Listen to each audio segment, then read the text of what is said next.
hero key.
he knew you would come.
it this time?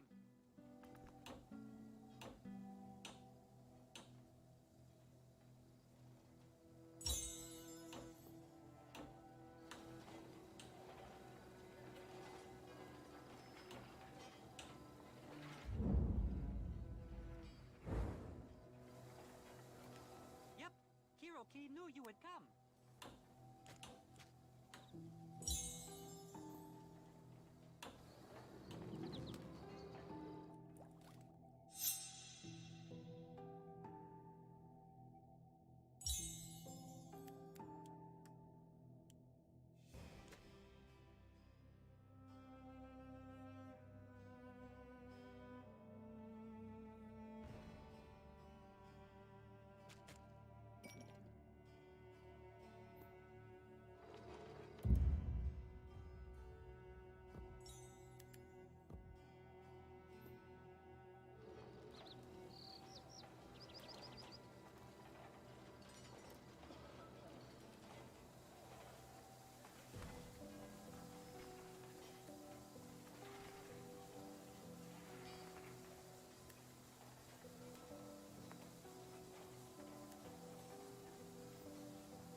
sister of the Bene Gesserit knows.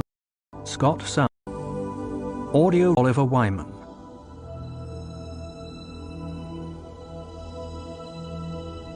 Book 1.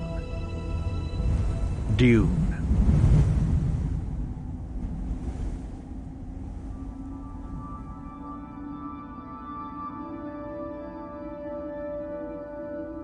A beginning is the time for taking the most delicate care that the balances are correct.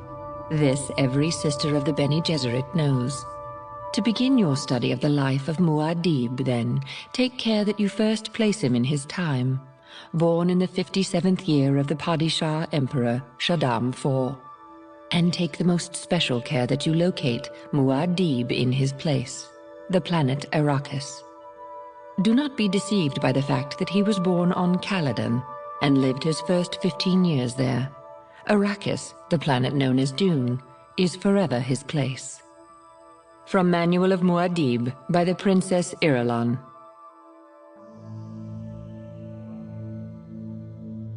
In the week before their departure to Arrakis, when all the final scurrying about had reached a nearly unbearable frenzy, an old crone came to visit the mother of the boy, Paul. It was a warm night at Castle Caladan, and the ancient pile of stone that had served the Atreides family as home for 26 generations bore that cooled sweat feeling it acquired before a change in the weather.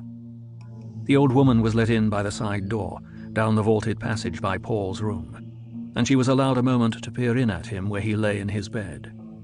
By the half-light of a suspensor lamp, dimmed and hanging near the floor, the awakened boy could see a bulky female shape at his door, standing one step ahead of his mother. The old woman was a witch shadow, hair like matted spider webs hooded round darkness of features, eyes like glittering jewels. Is he not small for his age, Jessica? The Atreides are known to start late getting their growth, Your Reverence. So I've heard. Yet he's already 15. Yes, Your Reverence. He's awake and listening to us. Sly little rascal. But royalty has need of slyness. And if he's really the Kwisatz Haderach, well... Within the shadows of his bed, Paul held his eyes open to mere slits. Two bird-bright ovals, the eyes of the old woman, seemed to expand and glow as they stared into his. Sleep well, you sly little rascal. Tomorrow you'll need all your faculties to meet my Gom Jabbar. And she was gone, pushing his mother out, closing the door with a solid thump.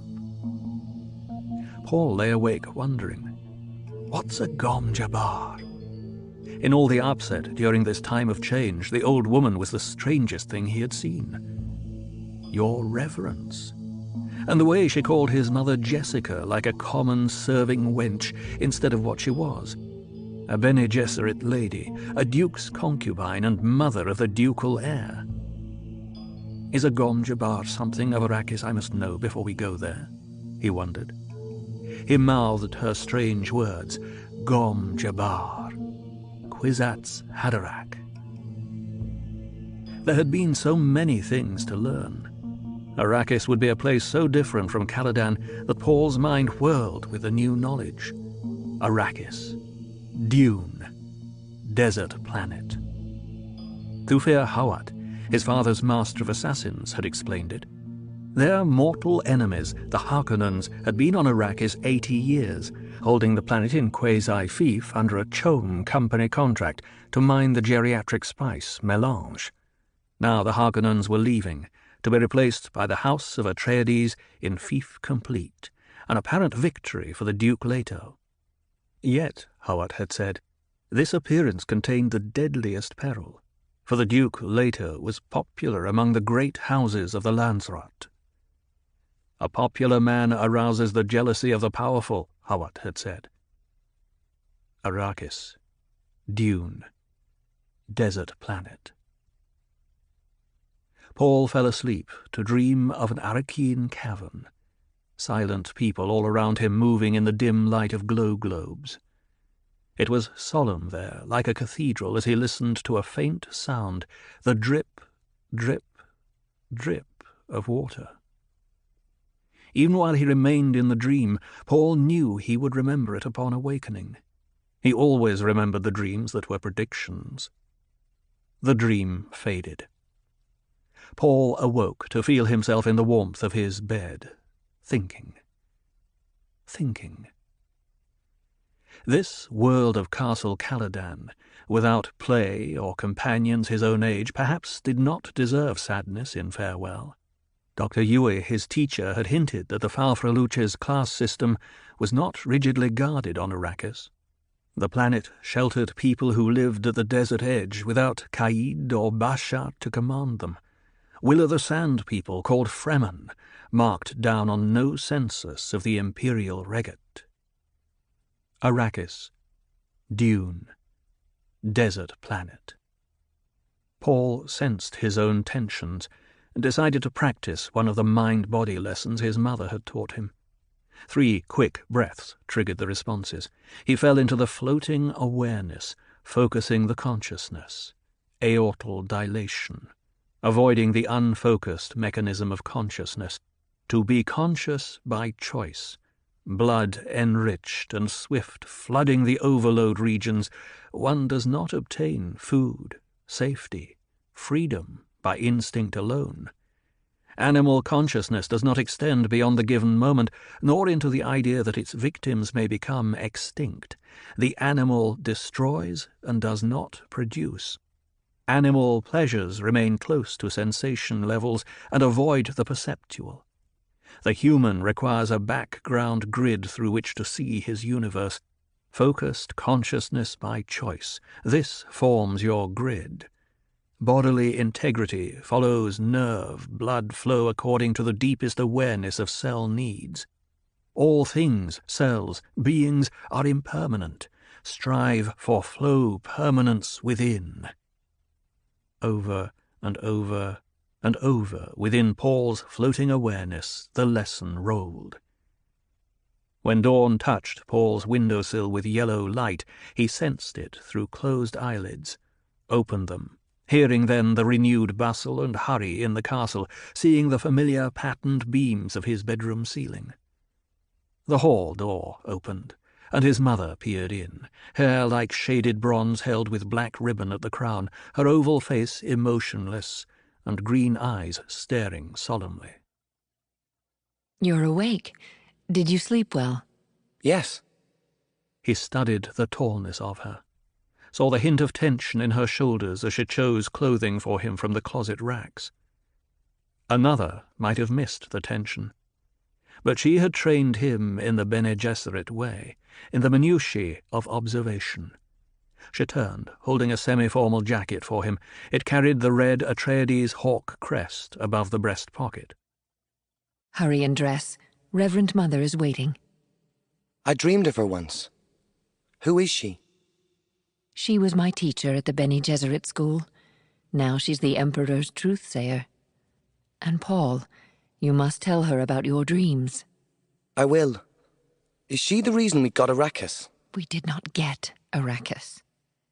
Jessica flicked dust from a pair of trousers, hung them with the jacket on the dressing stand beside his bed. Don't keep Reverend Mother waiting. Paul sat up, hugged his knees. What's a Gom Jabbar? Again, the training she had given him exposed her almost invisible hesitation, a nervous betrayal he felt as fear. Jessica crossed to the window, flung wide the draperies, stared across the river orchards toward Mount Siobi. You'll learn about the Gom Jabbar soon enough. He heard the fear in her voice and wondered at it. Jessica spoke without turning. Reverend Mother is waiting in my morning room. Please hurry.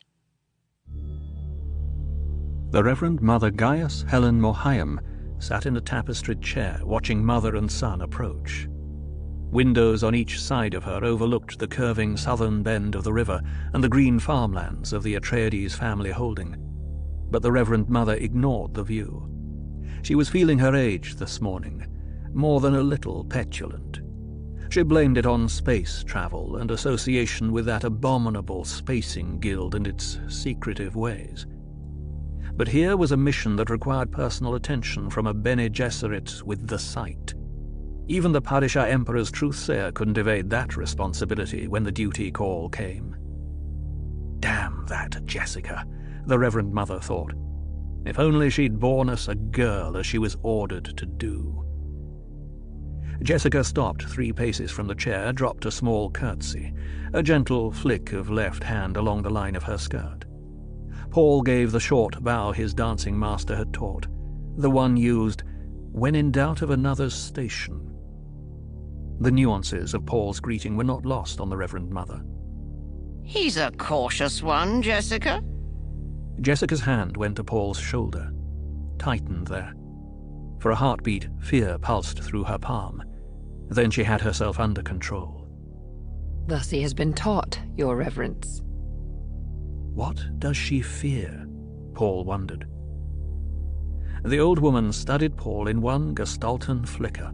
Face oval like Jessica's, but strong bones, hair, the Duke's black but with brow line of the maternal grandfather who cannot be named, and that thin, disdainful nose, shape of directly staring green eyes, like the old Duke, the paternal grandfather who is dead.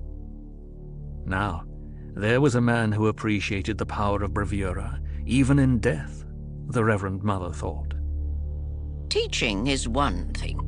The basic ingredient is another. We shall see. The old eyes darted a hard glance at Jessica. Leave us.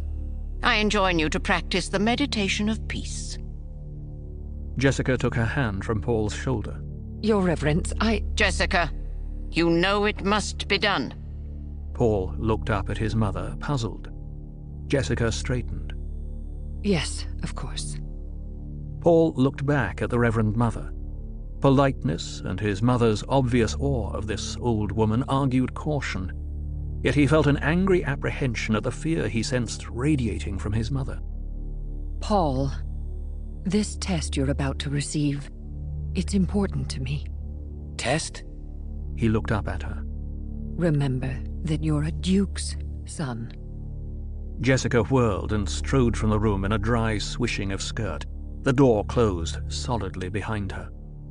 Paul faced the old woman, holding anger in check. Does one dismiss the Lady Jessica as though she were a serving wench? A smile flicked the corners of the wrinkled old mouth.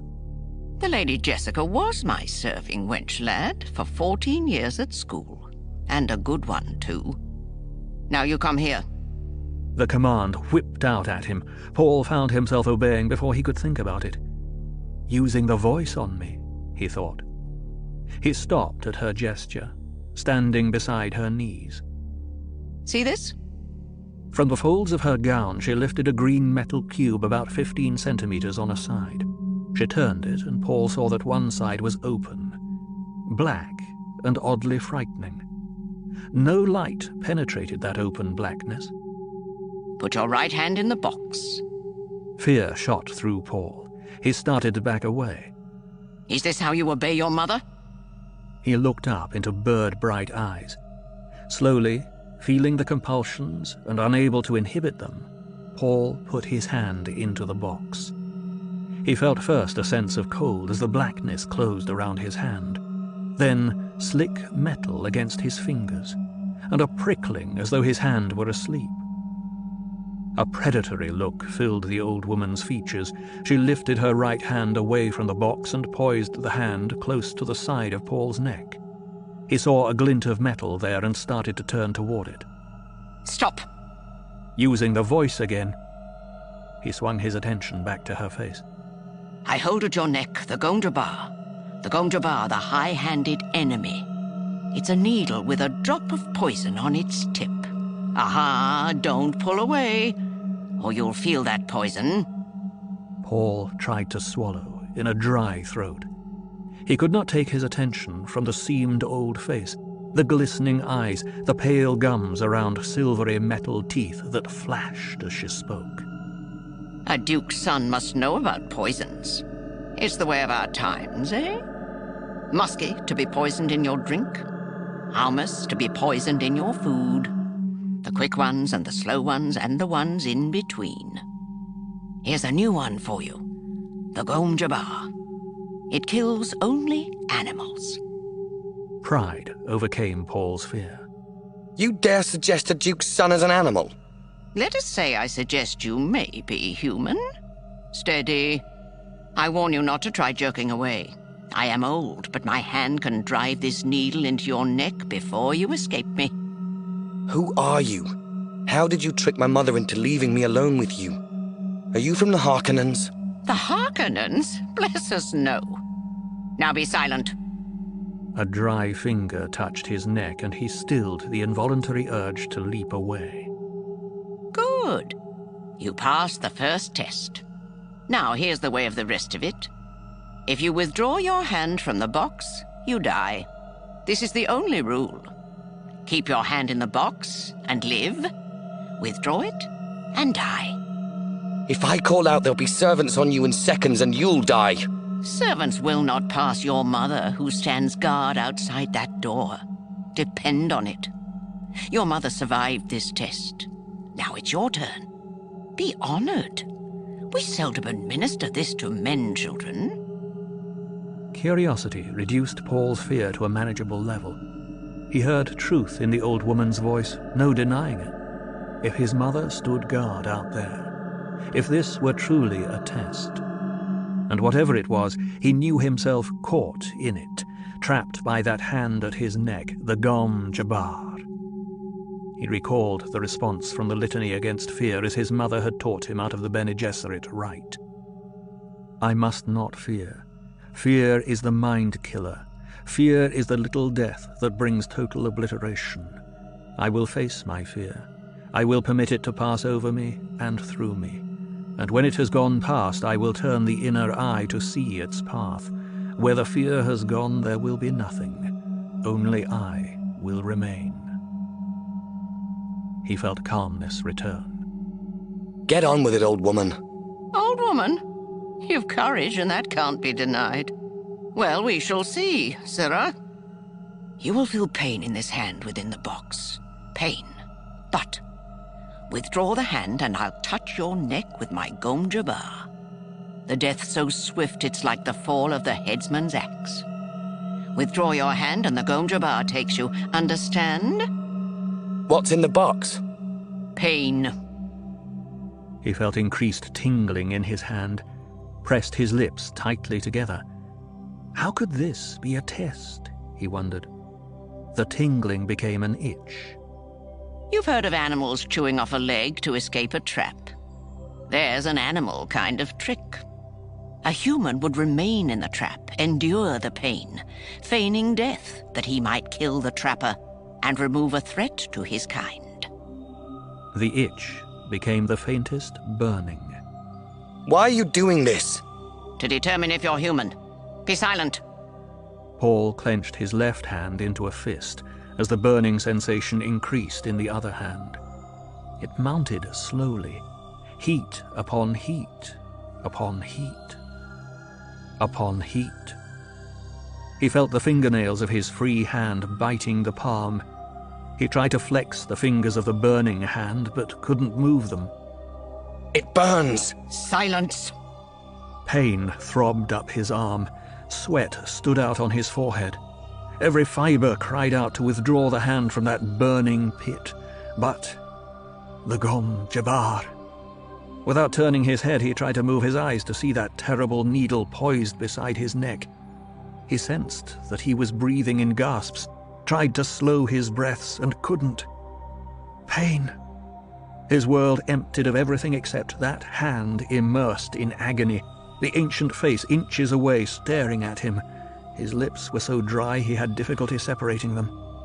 The burning. The burning.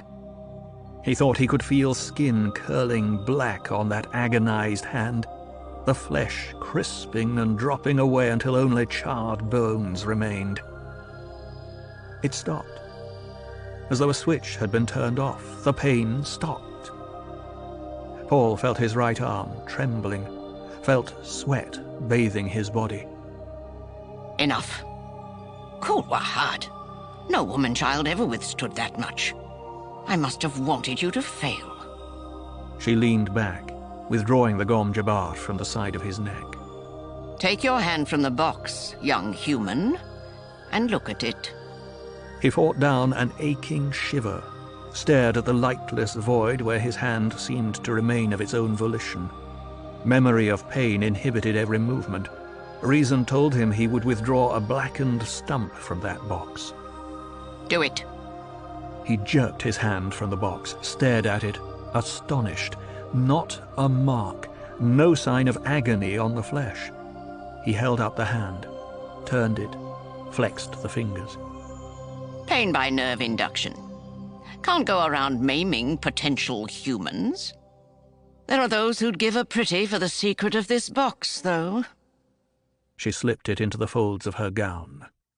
But the pain. Pain. A human can override any nerve in the body.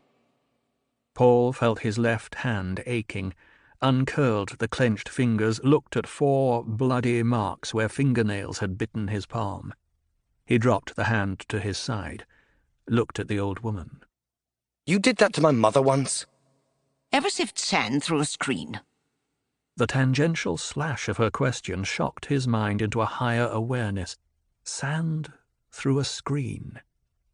He nodded. We Bene Gesserit sift people to find the humans.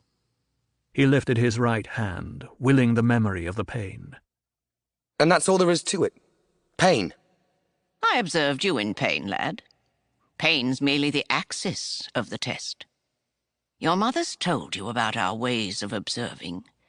I see the signs of her teaching in you. Our test is crisis and observation. He heard the confirmation in her voice. It's truth. She stared at him. He senses truth. Could he be the one? Could he truly be the one? She extinguished the excitement, reminding herself, hope clouds observation. You know when people believe what they say. I know it. The harmonics of ability confirmed by repeated test were in his voice. She heard them. Perhaps you are the Kwisatz Haderach. Sit down, little brother, here at my feet. I prefer to stand. Your mother sat at my feet once. I'm not my mother. You hate us a little, eh? Jessica! The door flew open, and Jessica stood there staring hard-eyed into the room. Hardness melted from her as she saw Paul. She managed a faint smile. Jessica, have you ever stopped hating me? I both love and hate you. The hate, that's from pains I must never forget. The love, that's just the basic fact. You may come in now, but remain silent. Close that door, and mind it that no one interrupts us. Jessica stepped into the room, closed the door, and stood with her back to it. My son lives, she thought. My son lives and is human. I knew he was, but he lives. Now I can go on living. The door felt hard and real against her back. Everything in the room was immediate and pressing against her senses. My son lives. Paul looked at his mother. She told the truth. He wanted to get away alone and think this experience through, but knew he could not leave until he was dismissed. The old woman had gained a power over him. They spoke truth. His mother had undergone this test. There must be terrible purpose in it. The pain and fear had been terrible. He understood terrible purposes.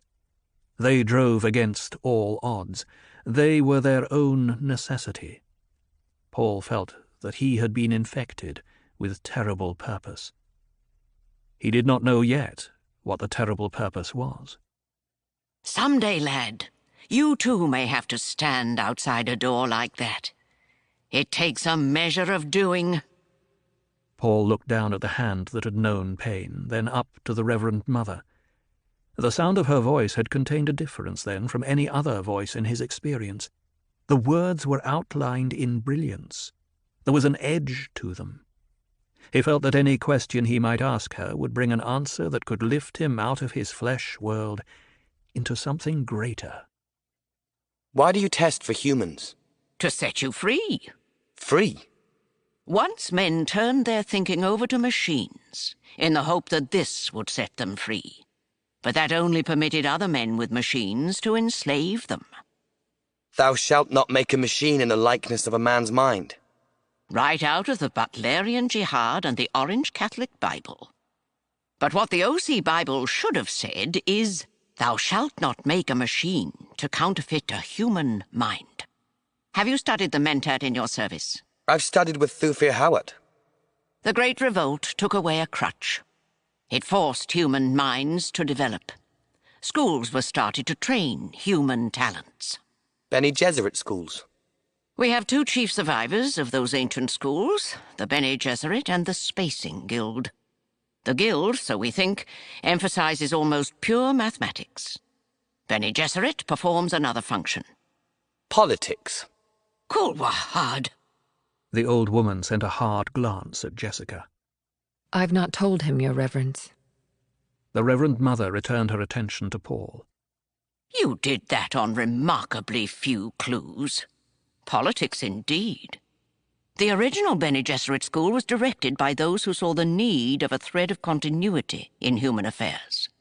They saw there could be no such continuity without separating human stock from animal stock, for breeding purposes. The old woman's words abruptly lost their special sharpness for Paul. He felt an offence against what his mother called his instinct for rightness. It wasn't that Reverend Mother lied to him. She obviously believed what she said. It was something deeper, something tied to his terrible purpose. But my mother tells me many Bene Gesserit of the schools don't know their ancestry. The genetic lines are always in our records. Your mother knows that either she's of Bene Gesserit descent or her stock was acceptable in itself. Then why couldn't she know who her parents are? Some do. Many don't. We might, for example, have wanted to breed her to a close relative, to set up a dominant in some genetic trait. We have many reasons. Again, Paul felt the offence against rightness. You take a lot on yourselves. The Reverend Mother stared at him, wondering. Did I hear criticism in his voice? We carry a heavy burden. Paul felt himself coming more and more out of the shock of the test. He levelled a measuring stare at her. You say maybe I'm the Kwisatz Haderach. What's that? A human Gomjabar? Paul, you mustn't take that tone with... I'll handle this, Jessica. Now, lad, do you know about the Truthsayer drug? You take it to improve your ability to detect falsehood. My mother's told me. Have you ever seen Truth Trance? No. The drug's dangerous, but it gives insight. When a truthsayer's gifted by the drug, she can look many places in her memory, in her body's memory. We look down so many avenues of the past, but only feminine avenues. Yet there's a place where no truthsayer can see. We are repelled by it, terrorized. It is said a man will come one day and find in the gift of the drug his inward eye. He will look where we cannot, into both feminine and masculine pasts. You're Kwisatz Haderach? Yes, the one who can be many places at once. The Kwisatz Haderach. Many men have tried the drug, so many, but none has succeeded. They tried and failed. All of them? Oh, no. They tried and died.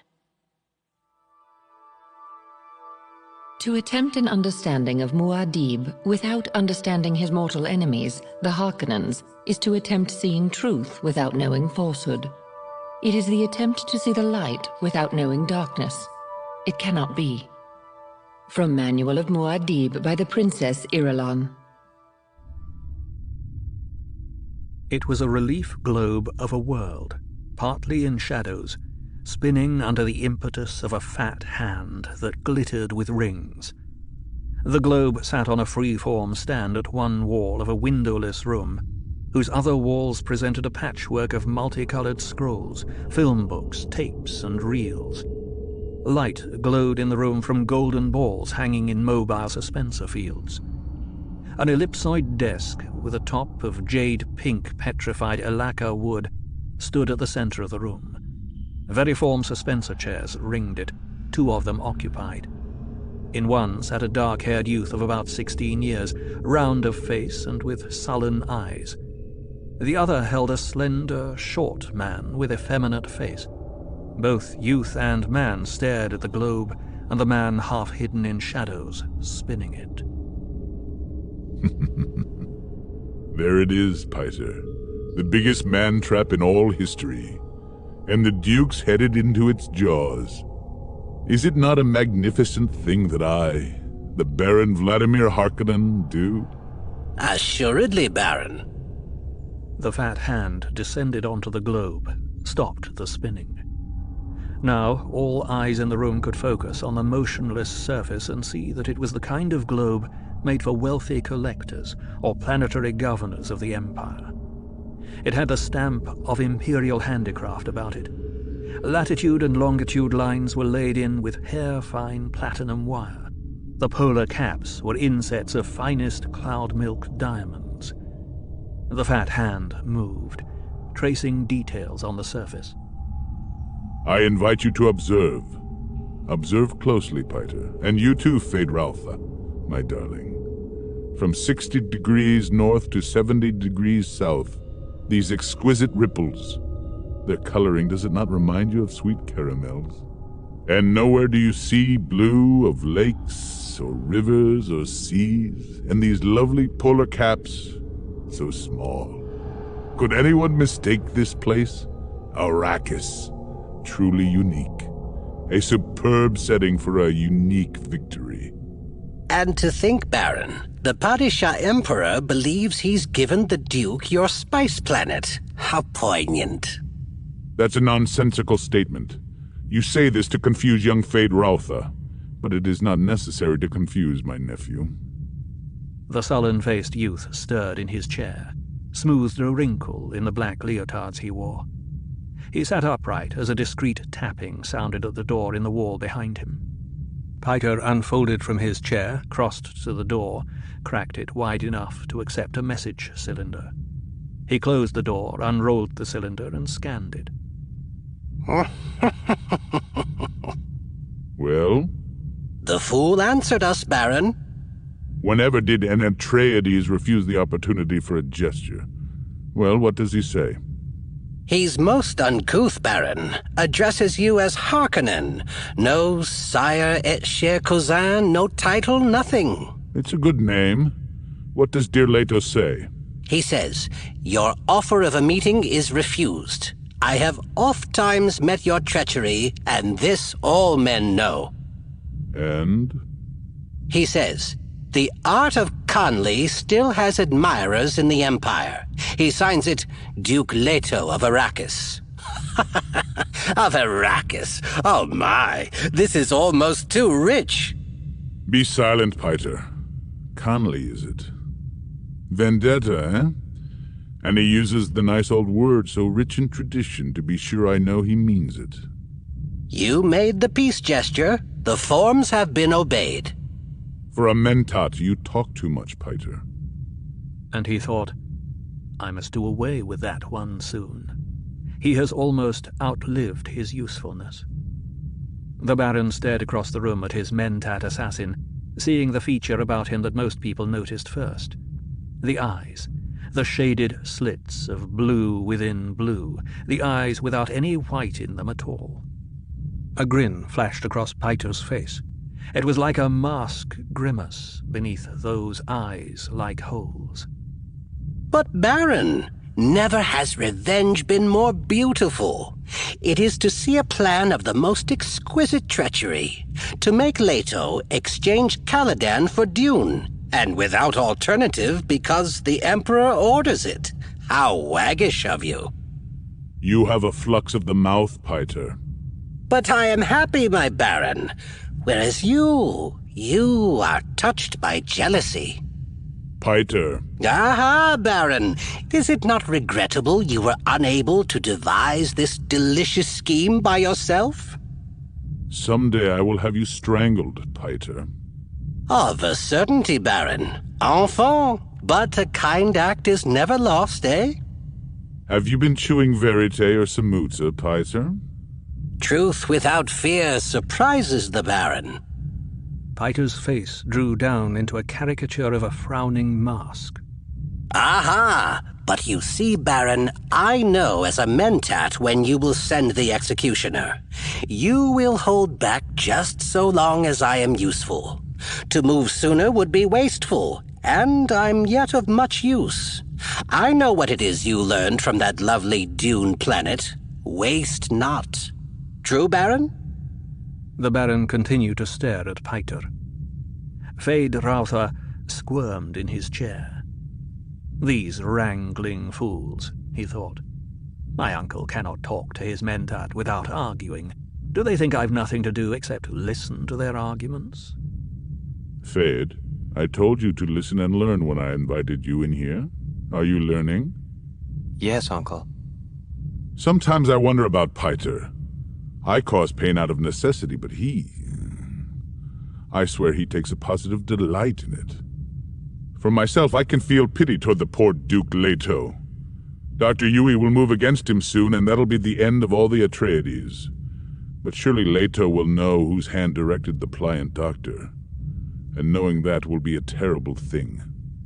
Then why haven't you directed the doctor to slip a kinjal between his ribs quietly and efficiently? You talk of pity, but...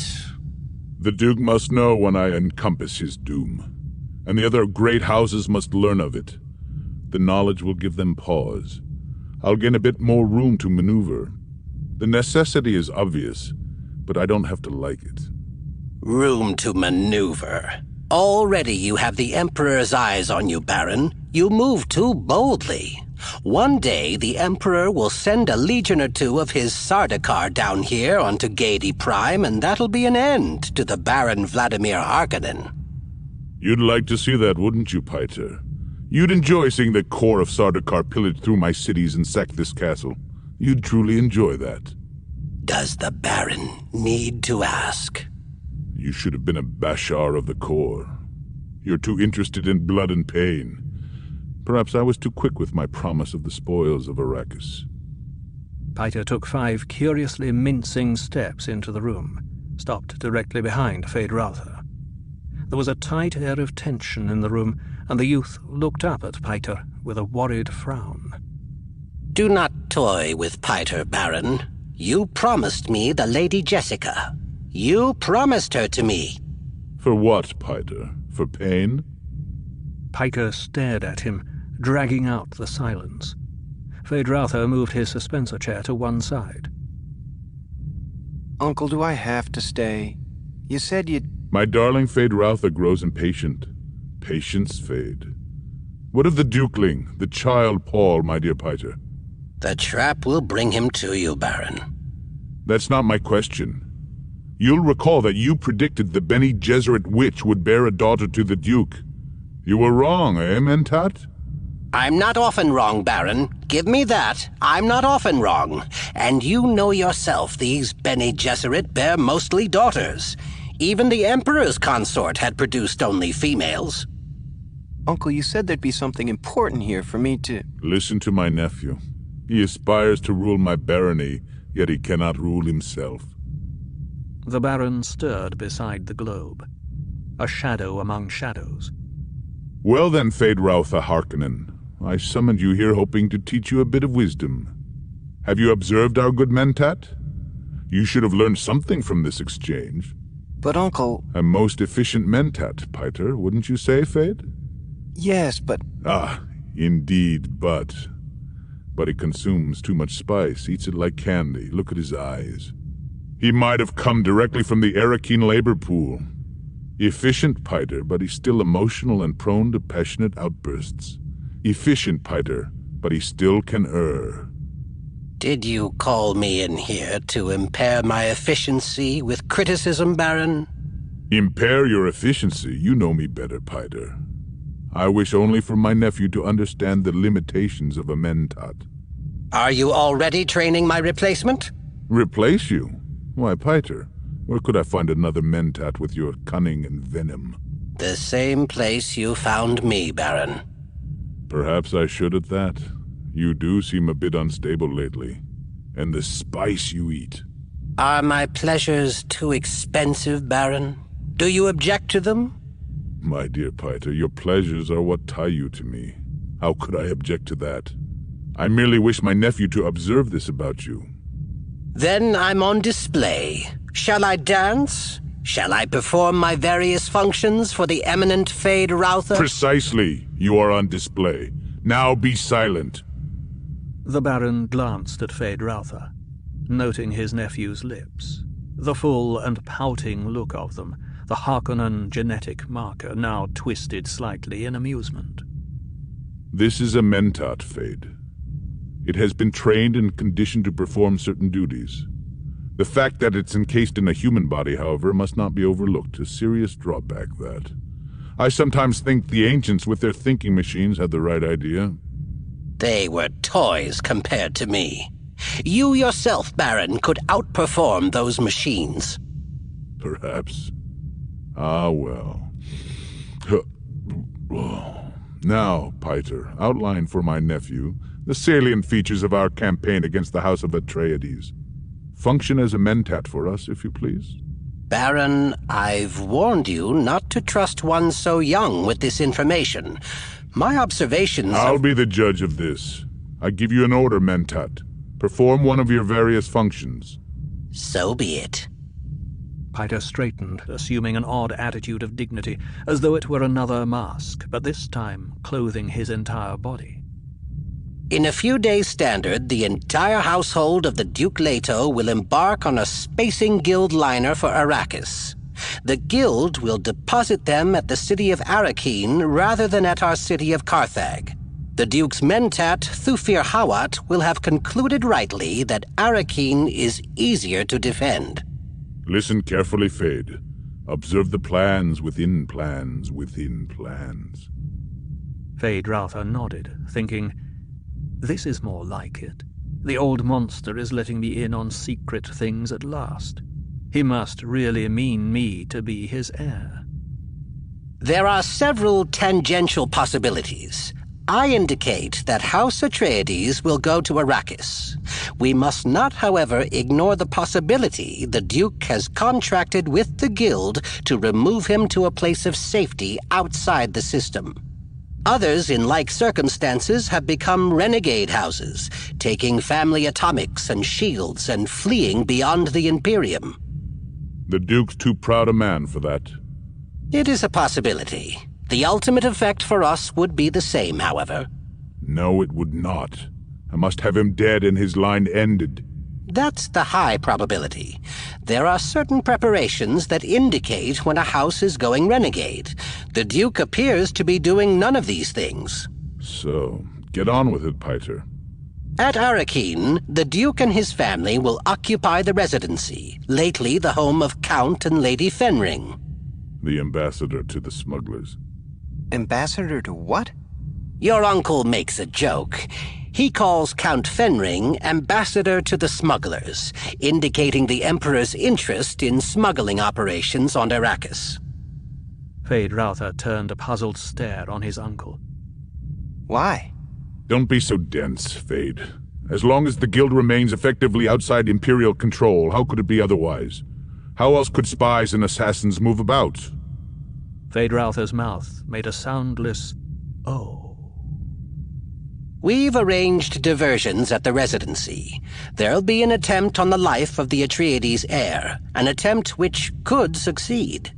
Piter, you indicated that... I indicated accidents can happen, and the attempt must appear valid. Ah, but the lad has such a sweet young body. Of course he's potentially more dangerous than the father. With that witch mother training him, a cursed woman. Well, please continue, Piter. Hawat will have divined that we have an agent planted on him. The obvious suspect is Dr. Yui, who is indeed our agent. But Hawat has investigated and found that our doctor is a Suk School graduate with Imperial conditioning, supposedly safe enough to minister even to the Emperor. Great store is set on Imperial conditioning. It's assumed that ultimate conditioning cannot be removed without killing the subject. However, as someone once observed, given the right lever, you can move a planet. We found the lever that moved the Doctor. How? Feyd-Rautha found this a fascinating subject. Everyone knew you couldn't subvert Imperial conditioning. Another time. Continue, Piter. In place of Yui, we'll drag a most interesting suspect across Hawat's path. The very audacity of this suspect will recommend her to Hawat's attention. Her? The Lady Jessica herself. Is it not sublime? Hawat's mind will be so filled with this prospect, it'll impair his function as a mentat. He may even try to kill her. But I don't think he'll be able to carry it off. You don't want him to, huh? Don't distract me. While Hawat's occupied with the Lady Jessica, we'll divert him further with uprisings in a few garrison towns and the like. These will be put down. The Duke must believe he's gaining a measure of security. Then, when the moment is ripe, we'll signal Yui and move in with our major force. Go ahead. Tell him all of it.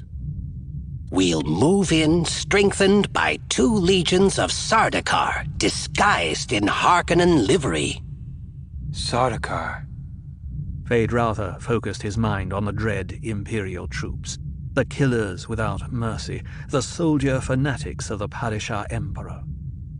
You see how I trust you, Feyd?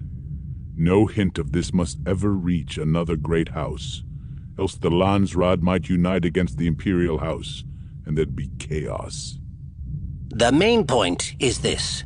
Since House Harkonnen is being used to do the Imperial dirty work, we've gained a true advantage.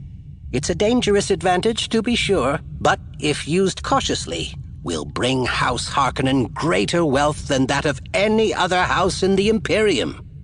You have no idea how much wealth is involved, Feyd, not in your wildest imaginings. To begin, we'll have an irrevocable directorship in the Chom Company. Feyd-Rautha nodded. Wealth was the thing. Chom was the key to wealth, each noble house dipping from the company's coffers whatever it could under the power of the directorships.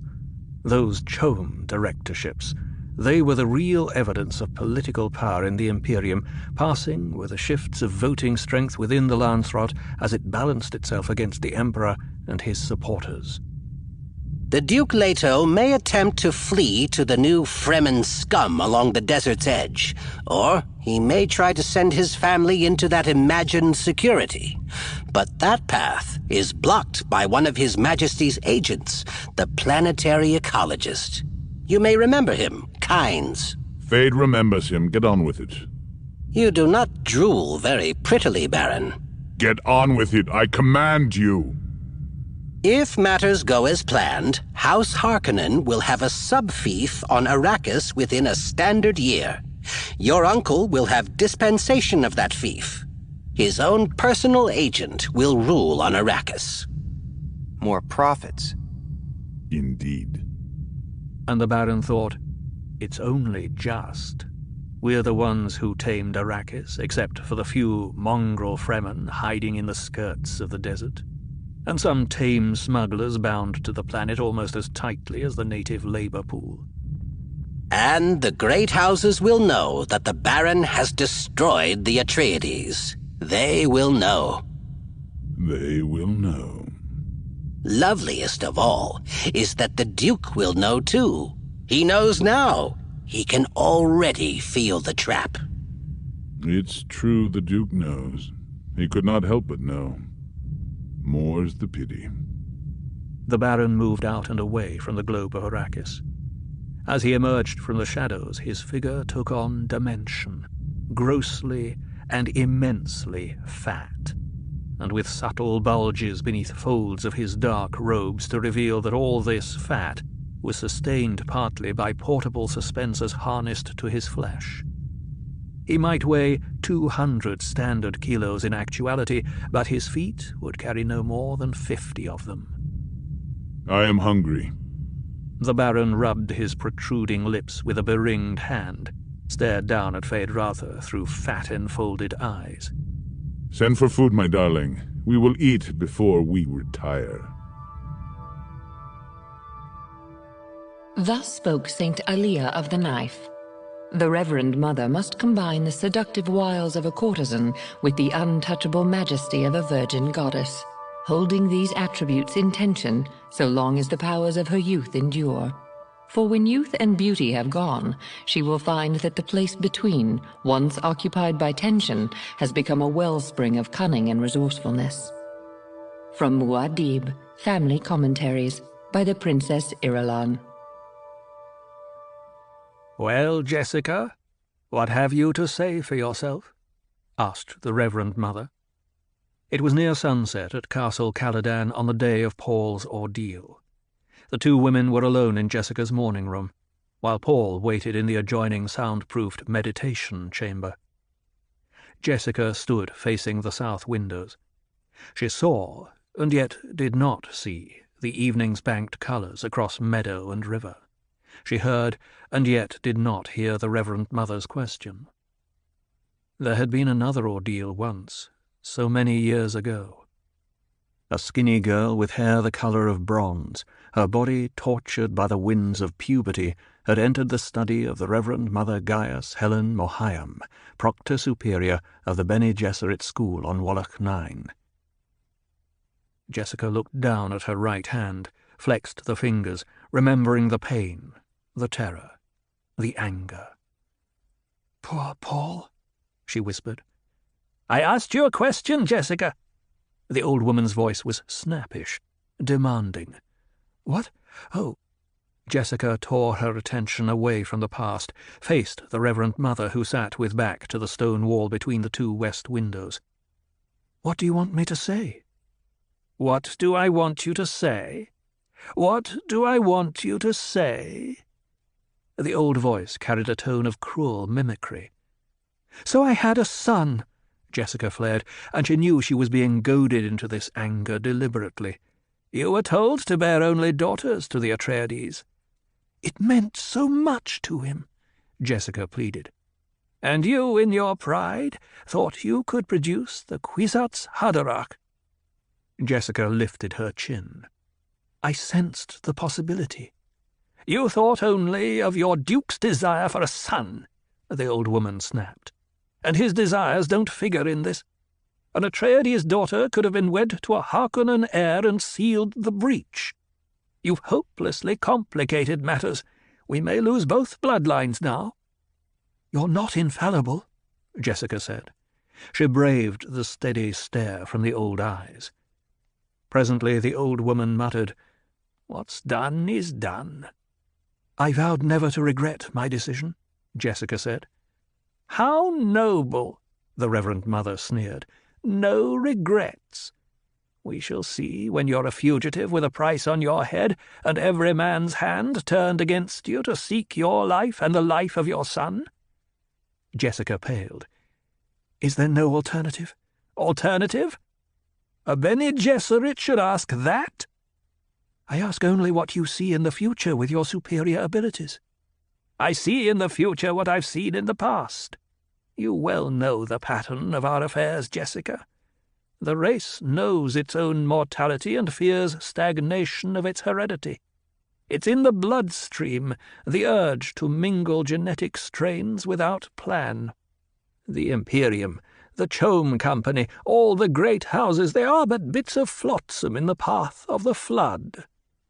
"Chome," Jessica muttered. "I suppose it's already decided how they'll redivide the spoils of Arrakis." "What is Chome but the weather vane of our times?"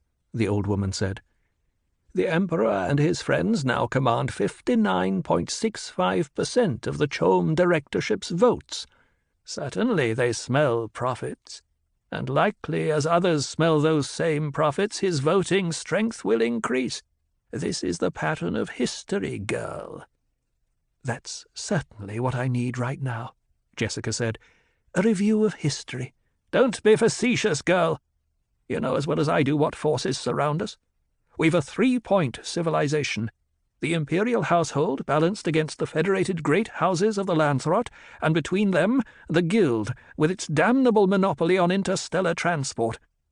In politics, the tripod is the most unstable of all structures. It'd be bad enough without the complication of a feudal trade culture which turns its back on most science. Jessica spoke bitterly. Chips in the path of the flood. And this chip here, this is the Duke Leto, and this one's his son, and this one's— "Oh, shut up, girl! You entered this with full knowledge of the delicate edge you walked." "I am Bene Gesserit. I exist only to serve," Jessica quoted. "Truth," the old woman said. "And all we can hope for now is to prevent this from erupting into general conflagration, to salvage what we can of the key bloodlines." Jessica closed her eyes, feeling tears press out beneath the lids. She fought down the inner trembling, the outer trembling, the uneven breathing, the ragged pulse, the sweating of the palms. Presently she said, "I'll pay for my own mistake." "And your son will pay with you." "I'll shield him as well as I'm able." "Shield?" the old woman snapped. "You well know the weakness there. Shield your son too much, Jessica, and he'll not grow strong enough to fulfill any destiny." Jessica turned away, looked out the window at the gathering darkness. "Is it really that terrible, this planet of Arrakis?" "Bad enough, but not all bad. The Missionaria Protectiva has been in there and softened it up somewhat." The Reverend Mother heaved herself to her feet, straightened a fold in her gown. "Call the boy in here. I must be leaving soon." "Must you?" The old woman's voice softened. "Jessica, girl, I wish I could stand in your place and take your sufferings, but each of us must make her own path." "I know." "You're as dear to me as any of my own daughters, but I cannot let that interfere with duty." "I understand the necessity." "What you did, Jessica, and why you did it, we both know.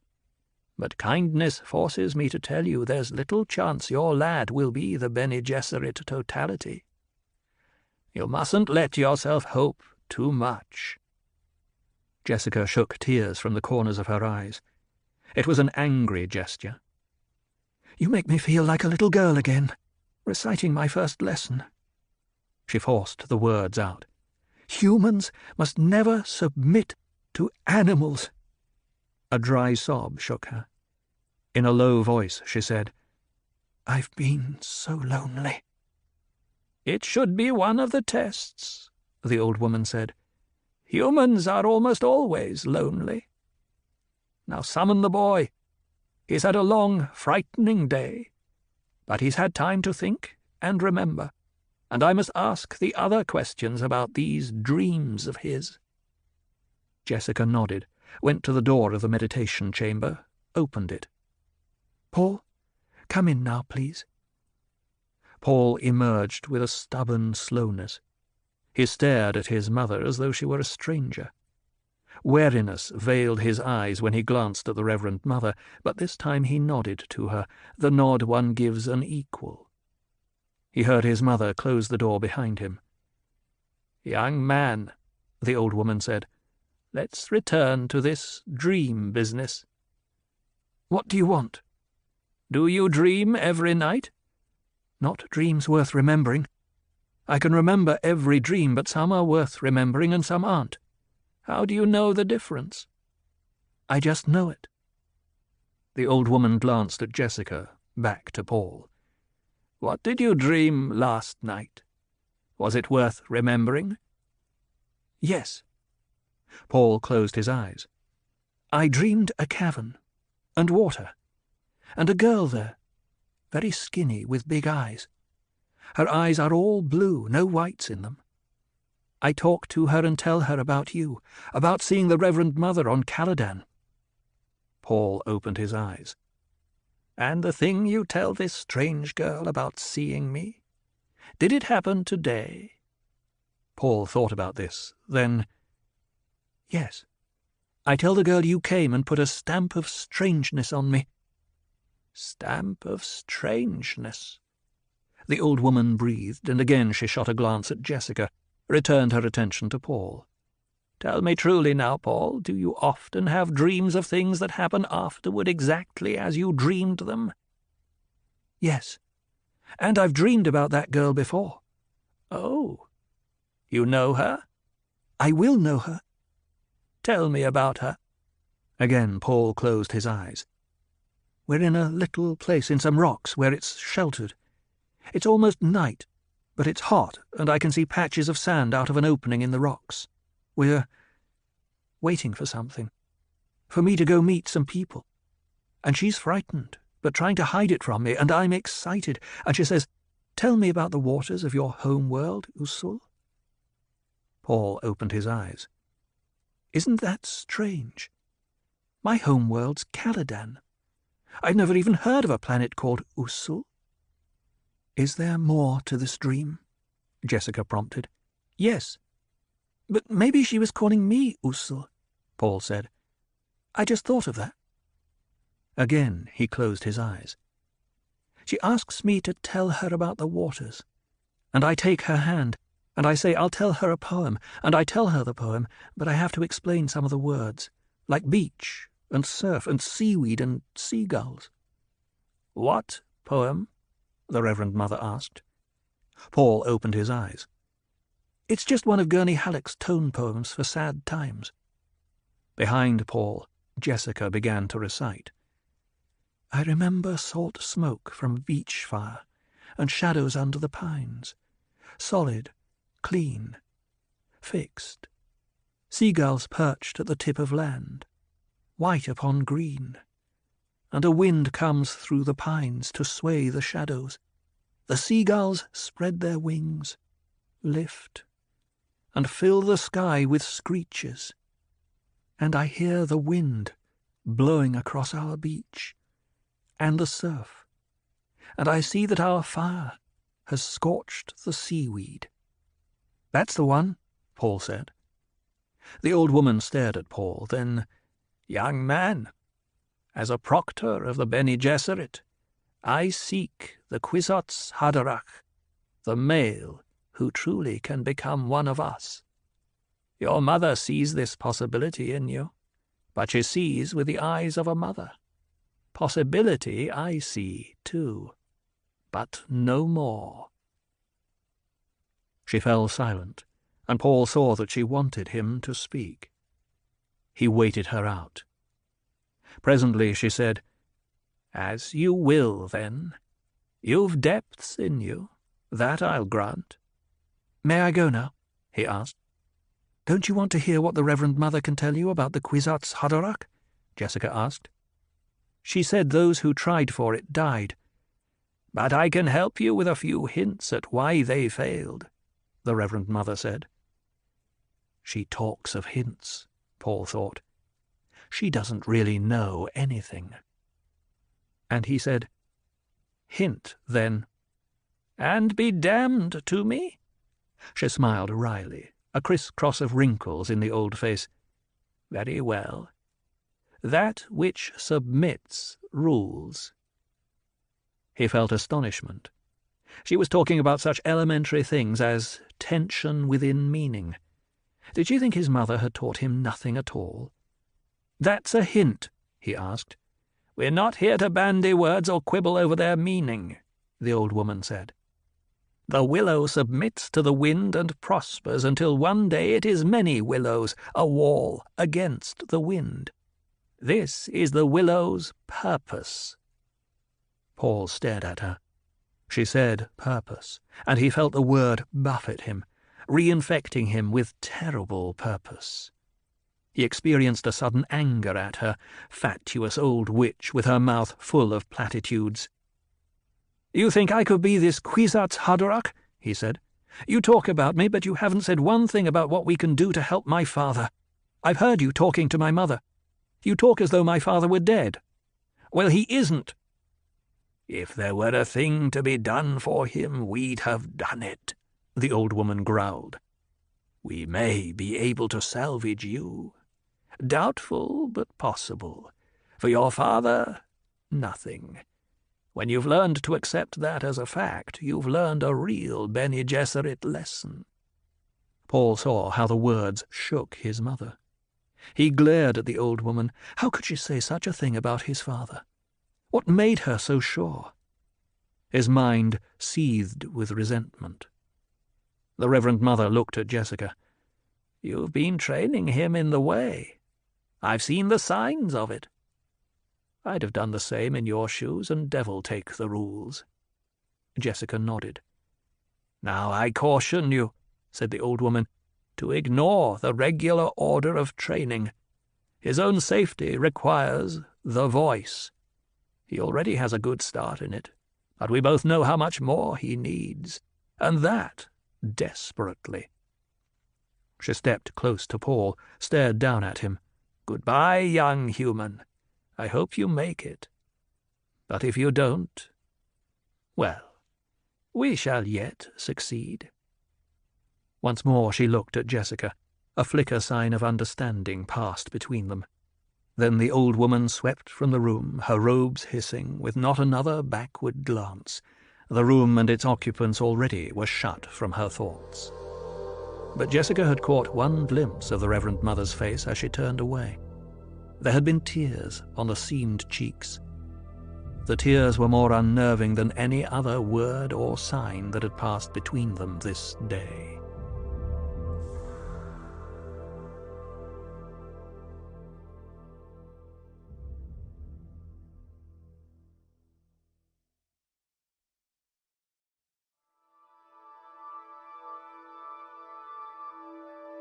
You have read that Muad'Dib had no playmates his own age on Caladan. The dangers were too great. But Muad'Dib did have wonderful companion teachers.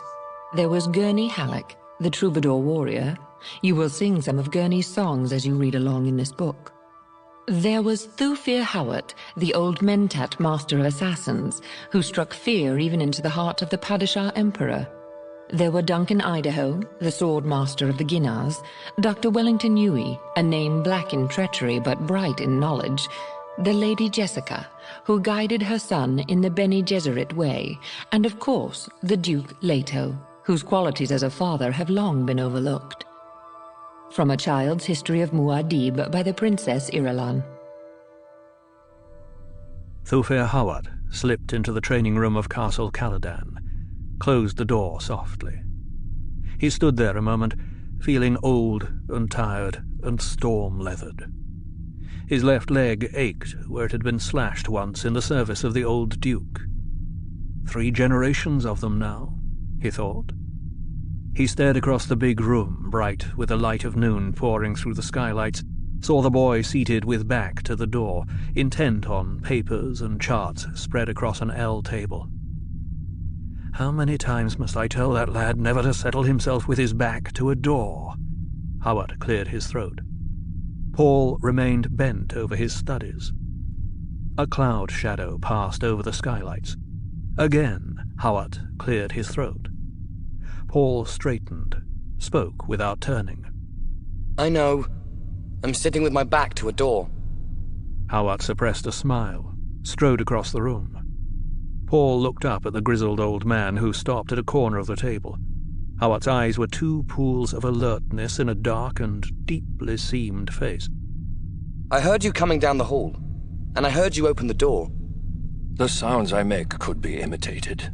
"I'd know the difference." He might at that, Hawat thought. That witch mother of his is giving him the deep training, certainly. I wonder what her precious school thinks of that. Maybe that's why they've sent the old proctor here, to whip our dear Lady Jessica into line.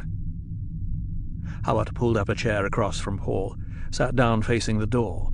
He did it pointedly, leaned back and studied the room. It struck him as an odd place suddenly, a stranger place with most of its hardware already gone off to Arrakis. A training table remained, and a fencing mirror with its crystal prisms quiescent, the target dummy beside it patched and padded, looking like an ancient foot soldier maimed and battered in the wars. There stand I, Howard thought. Thufir, what are you thinking? Howard looked at the boy. I was thinking we'll all be out of here soon and likely never see the place again. Does that make you sad? Sad? Nonsense. Parting with friends is a sadness. A place is only a place. Howard glanced at the charts on the table. And Arrakis is just another place. Did my father send you up to test me? Howard scowled. The boy had such observing ways about him. He nodded. You're thinking it'd been nicer if he'd come up himself, but you must know how busy he is. He'll be along later. I've been studying about the storms on Arrakis. Storms? I see. They sound pretty bad. It's too cautious a word. Bad. Those storms build up across 6,000 or 7,000 kilometers of flat lands, feed on anything that can give them a push. Coriolis force, other storms, anything that has an ounce of energy in it. They can blow up to 700 kilometers an hour, loaded with everything loose that's in their way, sand, dust, everything. They can eat flesh off bones and etch the bones to slivers. Why don't they have weather control? Arrakis has special problems, costs are higher, and there'd be maintenance and the like. The Guild wants a dreadful high price for satellite control, and your father's house isn't one of the big rich ones, lad, you know that. Have you ever seen the Fremen? The lad's mind is darting all over today, Howard thought. Like as not, I have seen them.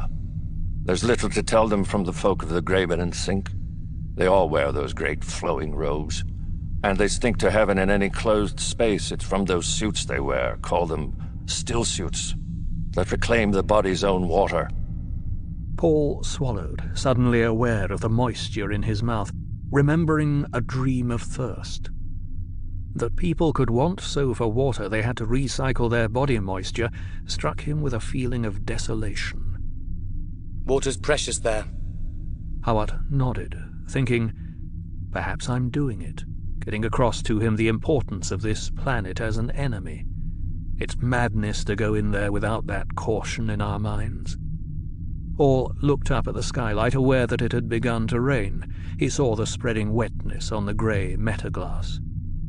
Water. You'll learn a great concern for water. As the Duke's son, you'll never want for it, but you'll see the pressures of thirst all around you. Paul wet his lips with his tongue. Thinking back to the day a week ago and the ordeal with the Reverend Mother, she, too, had said something about water starvation. You'll learn about the funeral plains, she'd said, about the wilderness that is empty, the wasteland where nothing lives except the spice and the sandworms. You'll stain your eye pits to reduce the sun glare. Shelter will mean a hollow out of the wind and hidden from view. You'll ride upon your own 2 feet, without thopter or ground car or mount. And Paul had been caught more by her tone, sing-song and wavering, than by her words. When you live upon Arrakis, she had said, Chala, the land is empty. The moons will be your friends, the sun your enemy. Paul had sensed his mother come up beside him, away from her post guarding the door. She had looked at the Reverend Mother and asked, Do you see no hope, your reverence? Not for the father. And the old woman had waved Jessica to silence, looked down at Paul. Grave this on your memory, lad. A world is supported by 4 things. She held up 4 big knuckled fingers. The learning of the wise, the justice of the great, the prayers of the righteous, and the valor of the brave. But all of these are as nothing. She closed her fingers into a fist. Without a ruler who knows the art of ruling. Make that the science of your tradition. A week had passed since that day with the Reverend Mother. Her words were only now beginning to come into full register. Now, sitting in the training room with Thufir Hawat, Paul felt a sharp pang of fear. He looked across at the Mendhat's puzzled frown. He seems to be getting over it, Hawat thought. But that old witch frightened him. Why did she do it? Thufir, will Arrakis be as bad as she said? Nothing could be that bad. Hawat forced a smile. Take those Fremen, for example, the renegade people of the desert. By first approximation analysis, I can tell you there are many, many more of them than the Imperium suspects. People live there, lad, a great many people, and they hate Harkonnens with a bloody passion. You must not breathe a word of this, lad. I tell you only as your father's helper. My father has told me of Seleucus Secundus. Do you know, Thufir, it sounds much like Arrakis. Perhaps not quite as bad, but much like it. We do not really know of Seleucus Secundus today. Only what it was like long ago, mostly. But what is known, you're right on that score. Will the Fremen help us? It's a possibility. Howard stood up. I leave today for Arrakis. Meanwhile, you take care of yourself for an old man who's fond of you, eh? Come round here like the good lad and sit facing the door. It's not that I think there's any danger in the castle. It's just a habit I want you to form. Paul got to his feet, moved around the table. You're going today? Today it is. And you'll be following tomorrow. Next time we meet, it'll be on the soil of your new world. He gripped Paul's right arm at the bicep. Keep your knife arm free, eh? And your shield at full charge. He released the arm, patted Paul's shoulder, whirled, and strode quickly to the door. Thufir! Howard turned, standing in the open doorway. Don't sit with your back to any doors. A grin spread across the seamed old face. That I won't, lad. Depend on it. And he was gone, shutting the door softly behind. Paul sat down where Howard had been, straightened the papers. One more day here, he thought. He looked around the room. We're leaving. The idea of departure was suddenly more real to him than it had ever been before. He recalled another thing the old woman had said about a world being the sum of many things: the people, the dirt, the growing things, the moons, the tides, the suns. The unknown sum called nature, a vague summation without any sense of the now. And he wondered, what is the now? The door across from Paul banged open, and an ugly lump of a man lurched through it, preceded by a handful of weapons. Well, Gurney Halleck, are you the new weapons master? Halleck kicked the door shut with one heel. You'd rather I came to play games, I know. He glanced around the room, noting that Howard's men had already been over it, checking, making it safe for a duke's heir. The subtle code signs were all around. Paul watched the rolling, ugly man set himself back in motion, veer toward the training table with a load of weapons. Saw the 9-string balisette slung over Gurney's shoulder with a multi-pick woven through the strings near the head of the fingerboard. Halleck dropped the weapons on the exercise table, lined them up. The rapiers, the bodkins, the kinjals, the slow pellet stunners, the shield belts. The ink vine scar along his jawline writhed as he turned, casting a smile across the room. So you don't even have a good morning for me, you young imp. And what barb did you think in old Howard? He passed me in the hall like a man running to his enemy's funeral. Paul grinned. Of all his father's men, he liked Gurney Halleck best, knew the man's moods and deviltry, his humours, and thought of him more as a friend than as a hired sword. Halleck swung the balisette off his shoulder, began tuning it. If you won't talk, you won't. Paul stood and advanced across the room. Well, Gurney, do we come prepared for music when it's fighting time? So it's sass for our elders today. Halleck tried a chord on the instrument, nodded. Where's Duncan Idaho? Isn't he supposed to be teaching me weaponry? Duncan's gone to lead the second wave onto Arrakis.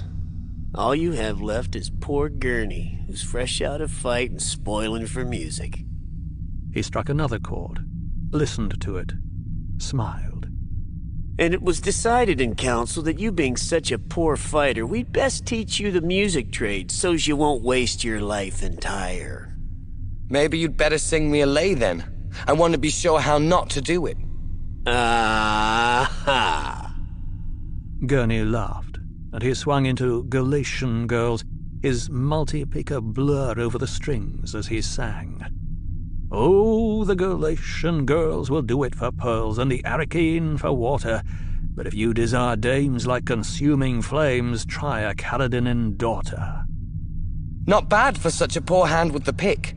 But if my mother heard you singing a bawdy like that in the castle, she'd have your ears on the outer wall for decoration. Gurney pulled at his left ear.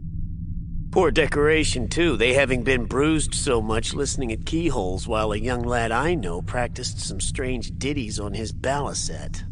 So you've forgotten what it's like to find sand in your bed? Paul pulled a shield belt from the table, buckled it fast around his waist. Then let's fight!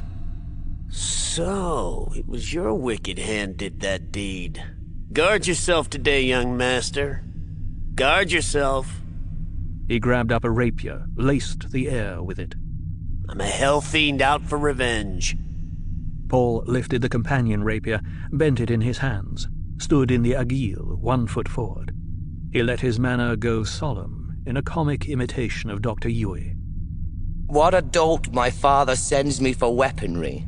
This doltish Gurney Halleck has forgotten the first lesson for a fighting man armed and shielded. Paul snapped the force button at his waist, felt the crinkled skin tingling of the defensive field at his forehead and down his back, heard external sounds take on characteristic shield-filtered flatness. In shield fighting, one moves fast on defense, slow on attack. Attack has the sole purpose of tricking the opponent into a misstep, setting him up for the attack sinister. The shield turns the fast blow, admits the slow kinjal. Paul snapped up the rapier, feinted fast, and whipped it back for a slow thrust, timed to enter a shield's mindless defenses. Halleck watched the action, turned at the last minute to let the blunted blade pass his chest. Speed, excellent. But you were wide open for an underhanded counter with a slip tip. Paul stepped back, chagrined. I should whap your backside for such carelessness.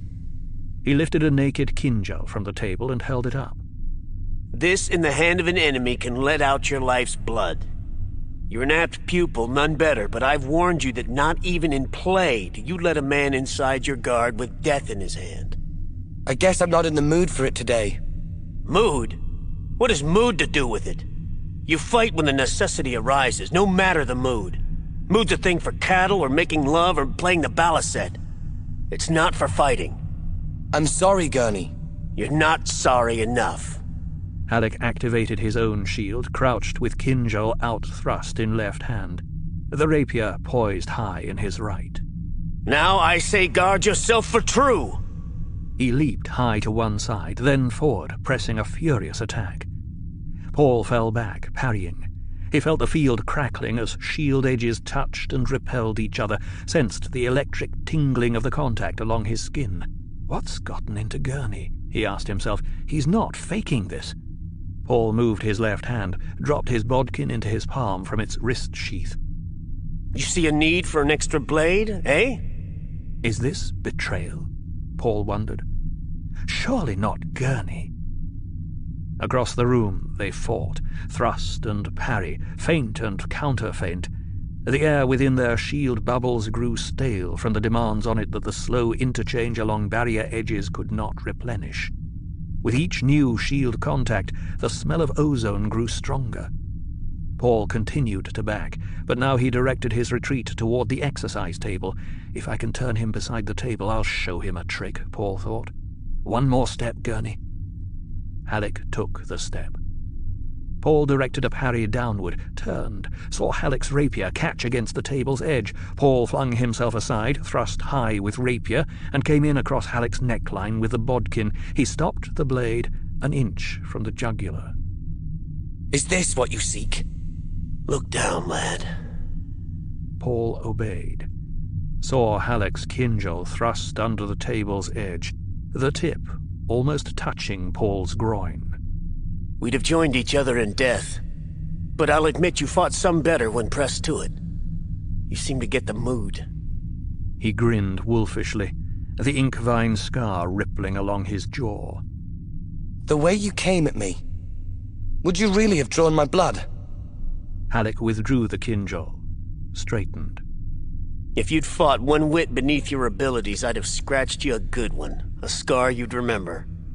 I'll not have my favorite pupil fall to the first Harkonnen tramp who happens along.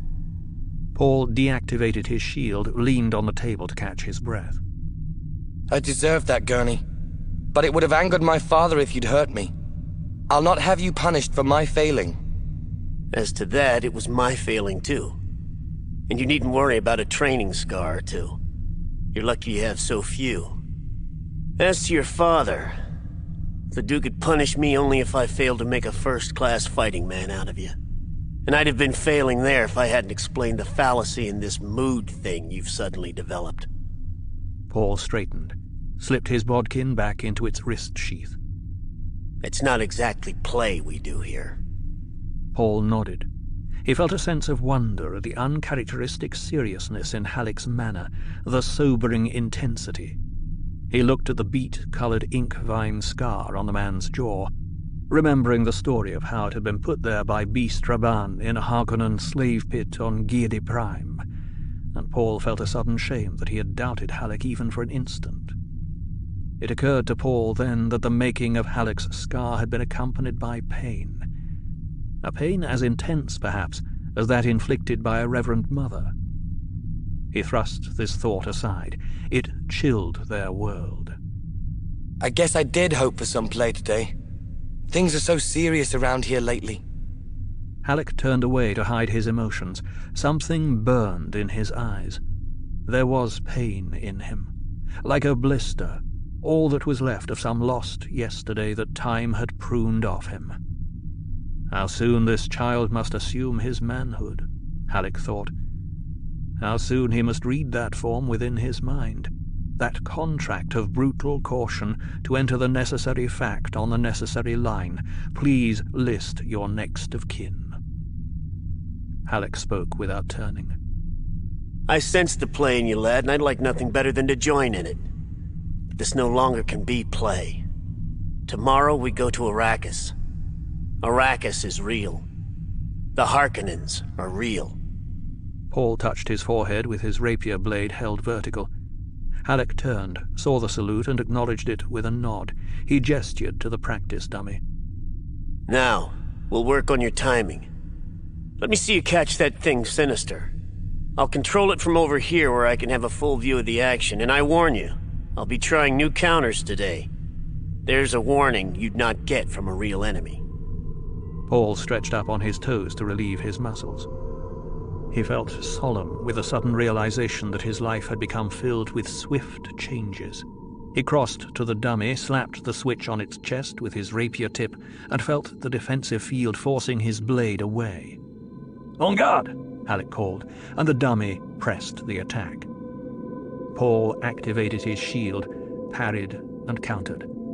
Halleck watched as he manipulated the controls. His mind seemed to be in two parts, one alert to the needs of the training fight, and the other wandering in fly buzz. I'm the well-trained fruit tree, he thought, full of well-trained feelings and abilities, and all of them grafted onto me, all bearing for someone else to pick. For some reason he recalled his younger sister, her elfin face so clear in his mind. But she was dead now, in a pleasure house for Harkonnen troops. She had loved pansies. Or was it daisies? He couldn't remember. It bothered him that he couldn't remember. Paul countered a slow swing of the dummy, brought up his left hand, entretissé. The clever little devil, Halleck thought, intent now on Paul's interweaving hand motions. He's been practicing and studying on his own. That's not Duncan's style, and it's certainly nothing I've taught him.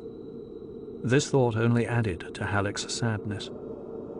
I'm infected by mood, he thought, and he began to wonder about Paul, if the boy ever listened fearfully to his pillow throbbing in the night. If wishes were fishes, we'd all cast nets, he murmured.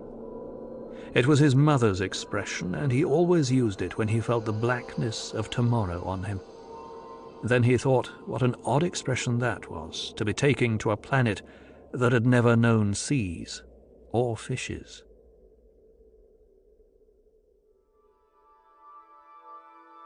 Huey Wellington, Standard 10,082 to 10,191, Medical Doctor of the Souk School, graduated Standard 10,112, married Juana Marcus, Bene Gesserit, Standard 10,092 to 10,186, chiefly noted as betrayer of Duke Leto Atreides. C.F. Bibliography, Appendix 7, Imperial Conditioning and Betrayal, V. From Dictionary of Muad'Dib by the Princess Irulan. Although he heard Dr. Huey enter the training room, noting the stiff deliberation of the man's pace, Paul remained stretched out, face down on the exercise table where the masseurs had left him. He felt deliciously relaxed after the workout with Gurney Halleck. "You do look comfortable," said Huey in his calm, high-pitched voice. Paul raised his head, saw the man's stick figure standing several paces away, took in at a glance the wrinkled black clothing, the square block of a head with purple lips and drooping moustache, the diamond tattoo of Imperial Conditioning on his forehead, the long black hair caught in the Souk School's silver ring at the left shoulder. "You'll be happy to hear we haven't time for regular lessons today," Huey said. "Your father will be along presently."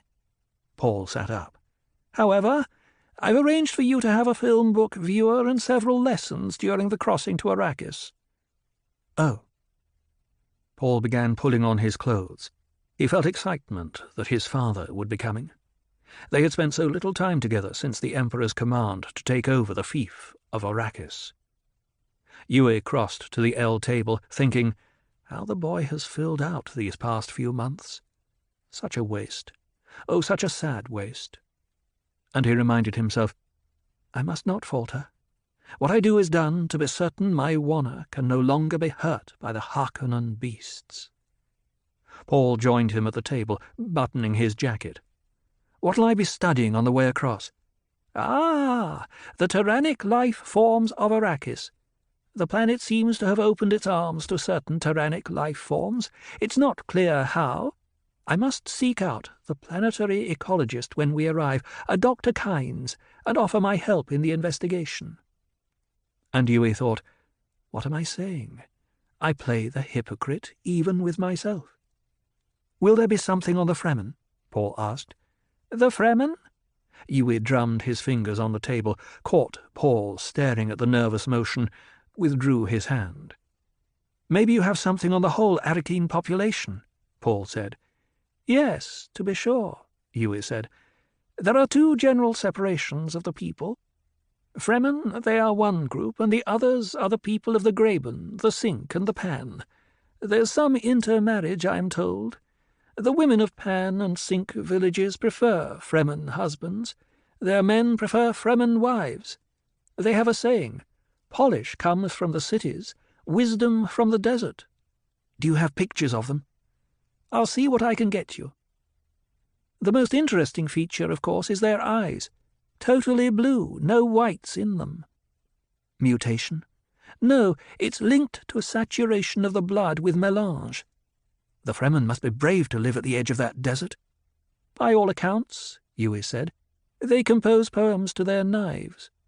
Their women are as fierce as the men. Even Fremen children are violent and dangerous. You'll not be permitted to mingle with them, I dare say. Paul stared at Huey, finding in these few glimpses of the Fremen a power of words that caught his entire attention. What a people to win as allies! And the worms? Paul asked. What? I'd like to study more about the sandworms. Ah, to be sure. I've a film book on a small specimen, only 110 metres long and 22 metres in diameter. It was taken in the northern latitudes. Worms of more than 400 metres in length have been recorded by reliable witnesses, and there's reason to believe even larger ones exist. Paul glanced down at a conical projection chart of the northern Arrakeen latitudes spread on the table. The desert belt and south polar regions are marked uninhabitable. Is it the worms? And the storms? But any place can be made habitable. If it's economically feasible, Huey said. Arrakis has many costly perils. He smoothed his drooping moustache. Your father will be here soon. Before I go, I've a gift for you, something I came across in packing." He put an object on the table between them, black, oblong, no larger than the end of Paul's thumb. Paul looked at it. Yui noted how the boy did not reach for it and thought, how cautious he is. "It's a very old orange Catholic Bible made for space travelers. Not a film book, but actually printed on filament paper. It has its own magnifier and electrostatic charge system." He picked it up, demonstrated. The book is held closed by the charge, which forces against spring-locked covers. You press the edge, thus, and the pages you've selected repel each other and the book opens. It's so small, but it has 1,800 pages. You press the edge thus and so, and the charge moves ahead, one page at a time as you read. Never touch the actual pages with your fingers. The filament tissue is too delicate. He closed the book, handed it to Paul. "Try it." Yui watched Paul work the page adjustment, thought, I salve my own conscience. I give him the surcease of religion before betraying him. Thus may I say to myself that he has gone where I cannot go. "This must have been made before film books," Paul said. "It's quite old. Let it be our secret, eh? Your parents might think it too valuable for one so young." And Yui thought, his mother would surely wonder at my motives. "Well," Paul closed the book, held it in his hand, "if it's so valuable—" "Indulge an old man's whim," Yui said. "It was given to me when I was very young." And he thought, I must catch his mind as well as his cupidity. "Open it to 467 Kalima, where it says, 'From water does all life begin.' There's a slight notch on the edge of the cover to mark the place." Paul felt the cover, detected 2 notches, one shallower than the other. He pressed the shallower one, and the book spread open on his palm, its magnifier sliding into place. "Read it aloud," Yui said. Paul wet his lips with his tongue, read, "Think you of the fact that a deaf person cannot hear. Then what deafness may we not all possess? What senses do we lack that we cannot see and cannot hear another world all around us? What is there around us that we cannot—" "Stop it!" Yui barked. Paul broke off, stared at him. Yui closed his eyes, fought to regain composure. What perversity caused the book to open at my Wanna's favourite passage? He opened his eyes, saw Paul staring at him. "Is something wrong?" Paul asked. "I'm sorry," Yui said. "That was my dead wife's favourite passage. It's not the one I intended you to read. It brings up memories that are painful." "There are 2 notches," Paul said. Of course, Yui thought. Wanna marked her passage.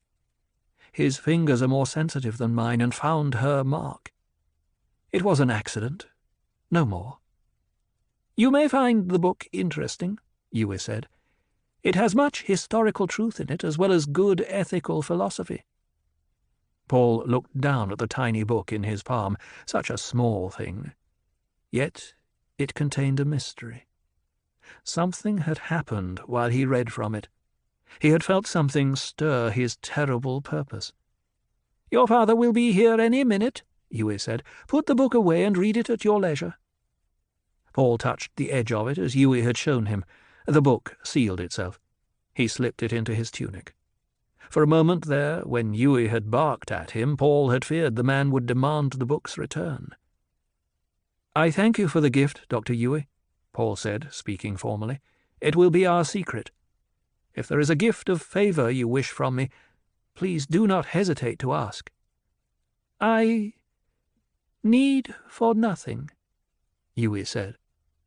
And he thought, why do I stand here torturing myself, and torturing this poor lad, though he does not know it? Oi!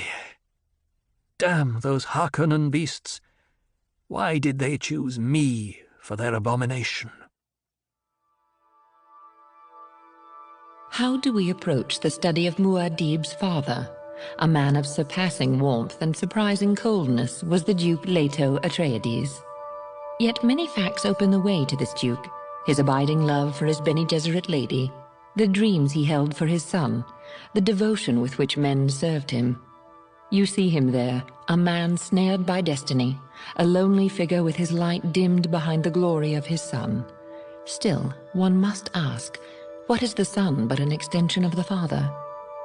From Muad'Dib, Family Commentaries by the Princess Irulan.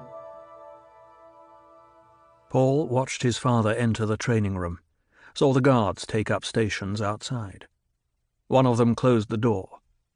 As always, Paul experienced a sense of presence in his father, someone totally here. The Duke was tall, olive-skinned. His thin face held harsh angles warmed only by deep, grey eyes. He wore a black working uniform with red armorial hawk crest at the breast. A silvered shield belt with the patina of much use girded his narrow waist.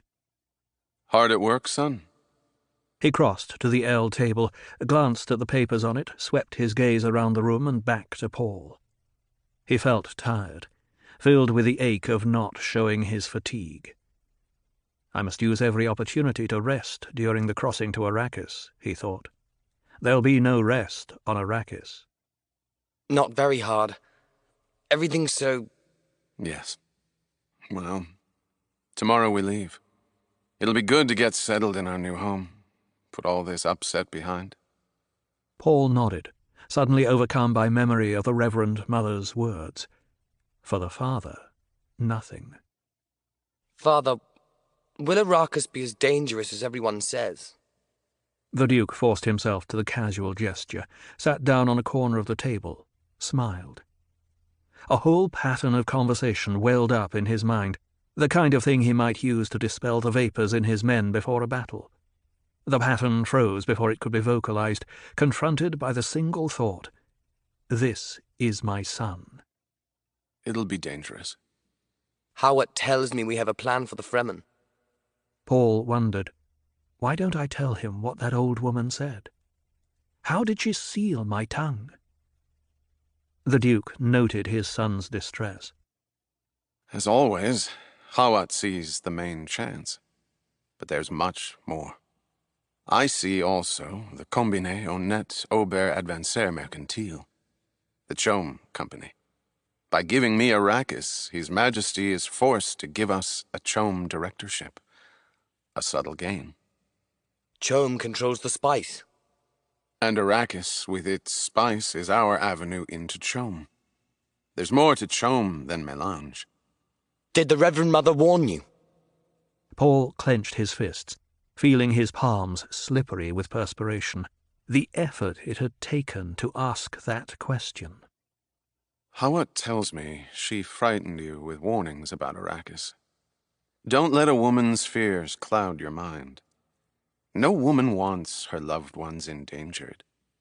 The hand behind those warnings was your mother's. Take this as a sign of her love for us. Does she know about the Fremen? Yes. And about much more. What? And the Duke thought, the truth could be worse than he imagines. But even dangerous facts are valuable, if you've been trained to deal with them. And there's one place where nothing has been spared for my son. Dealing with dangerous facts.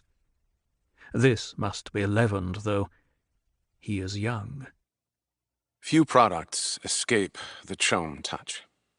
Logs, donkeys, horses, cows, lumber, dung, sharks, whale fur. The most prosaic and the most exotic. Even our poor Pundi rice from Caladan. Anything the Guild will transport. The art forms of Ikaz, the machines of Richesi and Ix. But all fades before melange. A handful of spice will buy a home on Tupali. It cannot be manufactured. It must be mined on Arrakis. It is unique, and it has true geriatric properties. And now we control it. To a certain degree. But the important thing is to consider all the houses that depend on Chom profits. And think of the enormous proportion of those profits dependent upon a single product, the spice. Imagine what would happen if something should reduce spice production. Whoever had stockpiled melange could make a killing.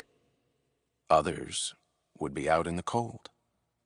The Duke permitted himself a moment of grim satisfaction, looking at his son and thinking how penetrating, how truly educated that observation had been. He nodded. The Harkonnens have been stockpiling for more than 20 years.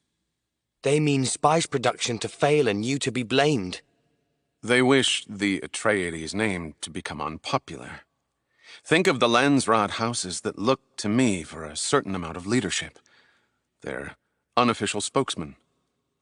Think how they'd react if I were responsible for a serious reduction in their income. After all, one's own profits come first. The great convention be damned. You can't let someone pauperize you. A harsh smile twisted the Duke's mouth.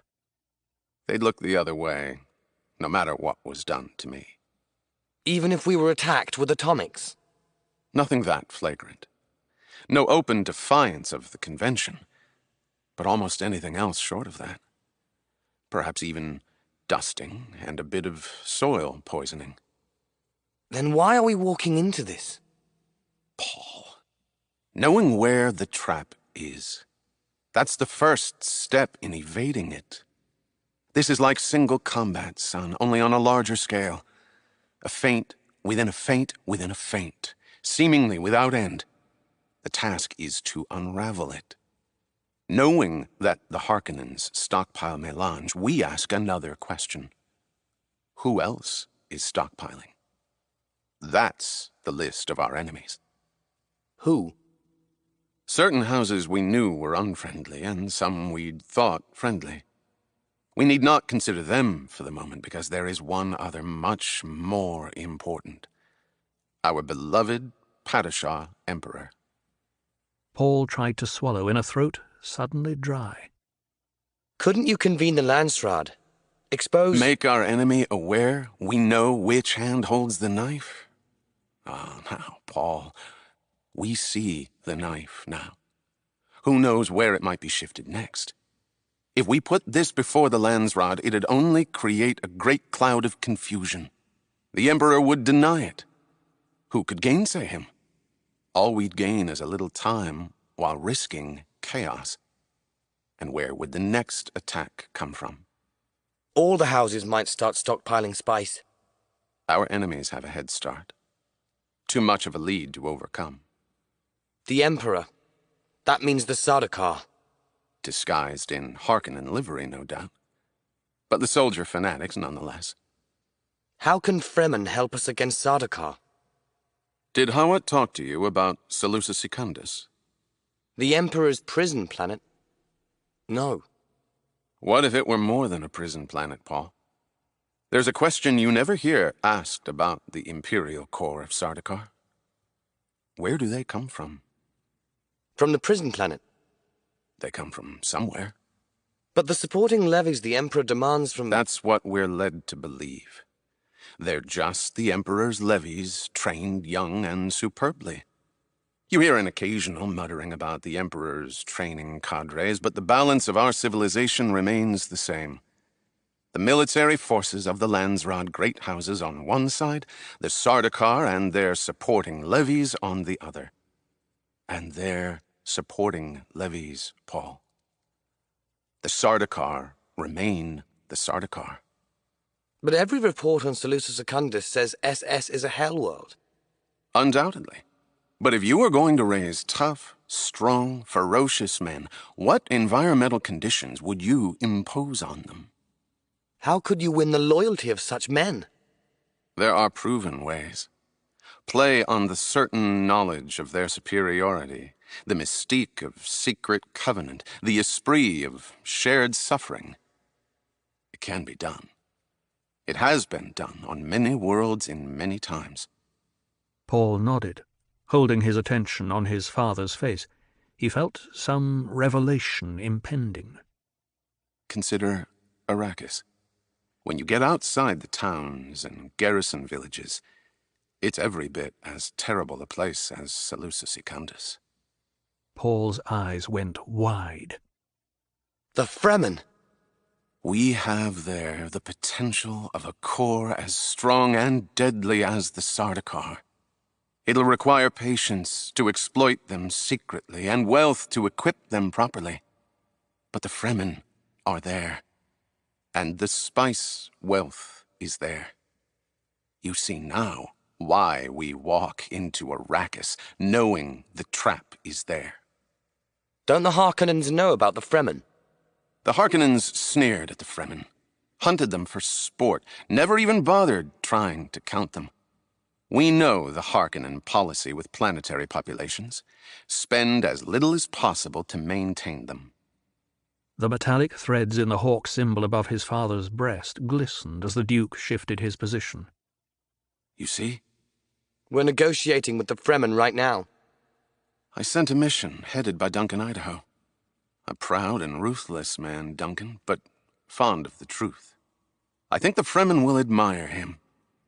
If we're lucky, they may judge us by him. Duncan, the moral. Duncan the moral and Gurney the valorous. You name them well. And Paul thought, Gurney's one of those the Reverend Mother meant, a supporter of worlds, the valor of the brave. Gurney tells me you did well in weapons today. That isn't what he told me. I figured Gurney to be sparse with his praise. He says you have a nicety of awareness, in his own words, of the difference between a blade's edge and its tip. Gurney says there's no artistry in killing with the tip, that it should be done with the edge. Gurney's a romantic. I'd sooner you never had to kill. But if the need arises, you do it however you can. Tip or edge. The Duke looked up at the skylight, on which the rain was drumming. Seeing the direction of his father's stare, Paul thought of the wet skies out there, a thing never to be seen on Arrakis from all accounts, and this thought of skies put him in mind of the space beyond. Are the guild ships really big? The Duke looked at him. This will be your first time off planet. Yes, they're big. We'll be riding a Highliner because it's a long trip. A Highliner is truly big. Its hold will tuck all our frigates and transports into a little corner. We'll be just a small part of the ship's manifest. And we won't be able to leave our frigates? That's part of the price you pay for guild security. There could be Harkonnen ships right alongside us, and we'd have nothing to fear from them. The Harkonnens know better than to endanger their shipping privileges. I'm going to watch our screens and try to see a guildsman. You won't. Not even their agents ever see a guildsman. The guild's as jealous of its privacy as it is of its monopoly. Don't do anything to endanger our shipping privileges, Paul. Do you think they hide because they've mutated and don't look human anymore? Who knows? It's a mystery we're not likely to solve. We've more immediate problems. Among them, you. Me? Your mother wanted me to be the one to tell you, son. You see, you may have mentat capabilities. Paul stared at his father, unable to speak for a moment. Then, a mentat? Me? But I... Hawat agrees, son. It's true. But I thought mentat training had to start during infancy and the subject couldn't be told because it might inhibit the early... Paul broke off, all his past circumstances coming to focus in one flashing computation. I see. A day comes when the potential mentat must learn what's being done. It may no longer be done to him.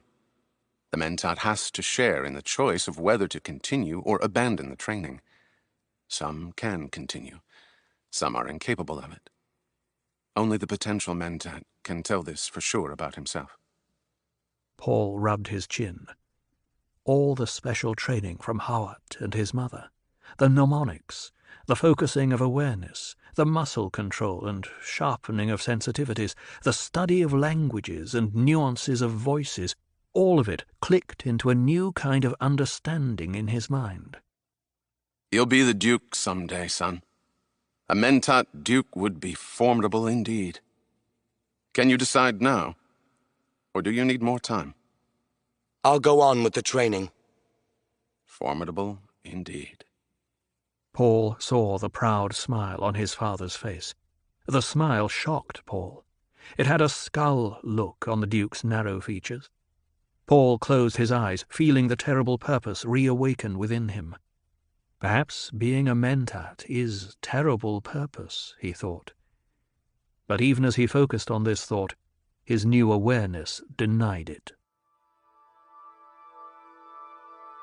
With the Lady Jessica and Arrakis, the Bene Gesserit system of sowing implant legends through the Missionaria Protectiva came to its full fruition.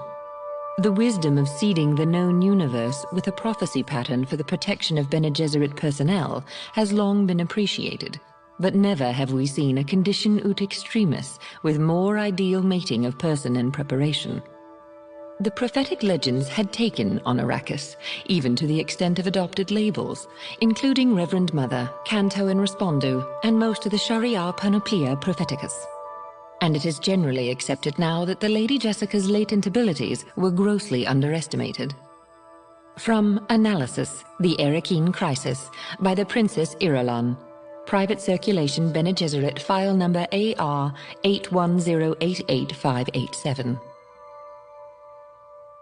All around the Lady Jessica, piled in corners of the Arakeen Great Hall, mounded in the open spaces, stood the packaged freight of their lives. Boxes, trunks, cartons, cases, some partly unpacked. She could hear the cargo handlers from the guild shuttle depositing another load in the entry. Jessica stood in the center of the hall. She moved in a slow turn, looking up and around at shadowed carvings, crannies, and deeply recessed windows. This giant anachronism of a room reminded her of the Sisters' Hall at her Bene Gesserit school. But at the school, the effect had been of warmth. Here, all was bleak stone. Some architect had reached far back into history for these buttressed walls and dark hangings, she thought. The arched ceiling stood 2 stories above her, with great crossbeams she felt sure had been shipped here to Arrakis across space at monstrous cost. No planet of this system grew trees to make such beams, unless the beams were imitation wood. She thought not. This had been the government mansion in the days of the old empire. Costs had been of less importance then. It had been before the Harkonnens and their new megalopolis of Carthage, a cheap and brassy place some 200 kilometers northeast across the broken land. Leto had been wise to choose this place for his seat of government. The name, Arakeen, had a good sound, filled with tradition, and this was a smaller city, easier to sterilize and defend. Again there came the clatter of boxes being unloaded in the entry. Jessica sighed. Against a carton to her right stood the painting of the Duke's father. Wrapping twine hung from it like a frayed decoration. A piece of the twine was still clutched in Jessica's left hand. Beside the painting lay a black bull's head mounted on a polished board. The head was a dark island in a sea of wadded paper. Its plaque lay flat on the floor, and the bull's shiny muzzle pointed at the ceiling as though the beast were ready to bellow a challenge into this echoing room. Jessica wondered what compulsion had brought her to uncover those 2 things first, the head and the painting. She knew there was something symbolic in the action. Not since the day when the Duke's buyers had taken her from the school had she felt this frightened and unsure of herself. The head and the picture. They heightened her feelings of confusion. She shuddered, glanced at the slit windows high overhead. It was still early afternoon here, and in these latitudes the sky looked black and cold, so much darker than the warm blue of Caladan.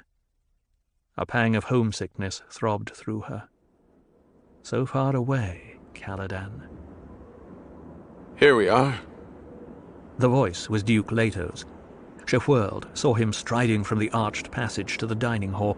His black working uniform with red armorial hawk crest at the breast looked dusty and rumpled. I thought you might have lost yourself in this hideous place. It is a cold house.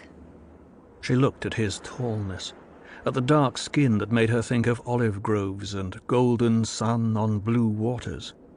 There was wood smoke in the grey of his eyes, but the face was predatory, thin, full of sharp angles and planes. A sudden fear of him tightened her breast. He had become such a savage, driving person since the decision to bow to the Emperor's command. The whole city feels cold. It's a dirty, dusty little garrison town. But we'll change that. These are public rooms for state occasions. I've just glanced at some of the family apartments in the south wing. They're much nicer. He stepped closer, touched her arm, admiring her stateliness. And again he wondered at her unknown ancestry. A renegade house, perhaps? Some black-barred royalty? She looked more regal than the Emperor's own blood. Under the pressure of his stare, she turned half away, exposing her profile, and he realized there was no single and precise thing that brought her beauty to focus. The face was oval under a cap of hair the color of polished bronze.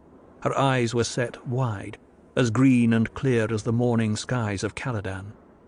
The nose was small, the mouth wide and generous. Her figure was good, but scant, tall and with its curves gone to slimness. He remembered that the lay sisters at the school had called her skinny, so his buyers had told him. But that description oversimplified. She had brought a regal beauty back into the Atreides line. He was glad that Paul favored her. Where's Paul? Someplace around the house, taking his lessons with Yui. Probably in the south wing. I thought I heard Yui's voice, but I couldn't take time to look. I came here only to hang the key of Caladan Castle in the dining hall. Jessica caught her breath, stopped the impulse to reach out to him. Hanging the key. There was finality in that action. But this was not the time or place for comforting. I saw our banner over the house as we came in. He glanced at the painting of his father. Where were you going to hang that? Somewhere in here. No. The word rang flat and final, telling her she could use trickery to persuade, but open argument was useless. Still, she had to try, even if the gesture served only to remind herself that she would not trick him. My lord, if you'd only... The answer remains no. I indulge you shamefully in most things, not in this. I've just come from the dining hall where there are... My lord, please. The choice is between your digestion and my ancestral dignity, my dear. They will hang in the dining hall. Yes, my lord. You may resume your custom of dining in your rooms whenever possible. I shall expect you at your proper position only on formal occasions. Thank you, my lord. And don't go all cold and formal on me. Be thankful that I never married you, my dear. Then it'd be your duty to join me at table for every meal. She held her face immobile, nodded. Awad already has our own poison snooper over the dining table. There's a portable in your room. You anticipated this disagreement? My dear, I think also of your comfort. I've engaged servants. They're locals, but Hawat has cleared them. They're Fremen all. They'll do until our own people can be released from their other duties. Can anyone from this place be truly safe? Anyone who hates Harkonnens. You may even want to keep the head housekeeper, the Shadout Mapes. Shadout, a Fremen title? I'm told it means well dipper, a meaning with rather important overtones here. She may not strike you as a servant type, although Hawat speaks highly of her on the basis of Duncan's report. They're convinced she wants to serve. Specifically, that she wants to serve you. Me? The Fremen have learned that you're Bene Gesserit. There are legends here about the Bene Gesserit. The Missionaria Protectiva, Jessica thought. No place escapes them. Does this mean Duncan was successful? Will the Fremen be our allies? There's nothing definite. They wish to observe us for a while, Duncan believes. They did, however, promise to stop raiding our outlying villages during a truce period. That's a more important gain than it might seem. Hawat tells me the Fremen were a deep thorn in the Harkonnens' side, that the extent of their ravages was a carefully guarded secret. It wouldn't have helped for the Emperor to learn the ineffectiveness of the Harkonnen military. A Fremen housekeeper. She'll have the all-blue eyes. Don't let the appearance of these people deceive you. There's a deep strength and healthy vitality in them. I think they'll be everything we need.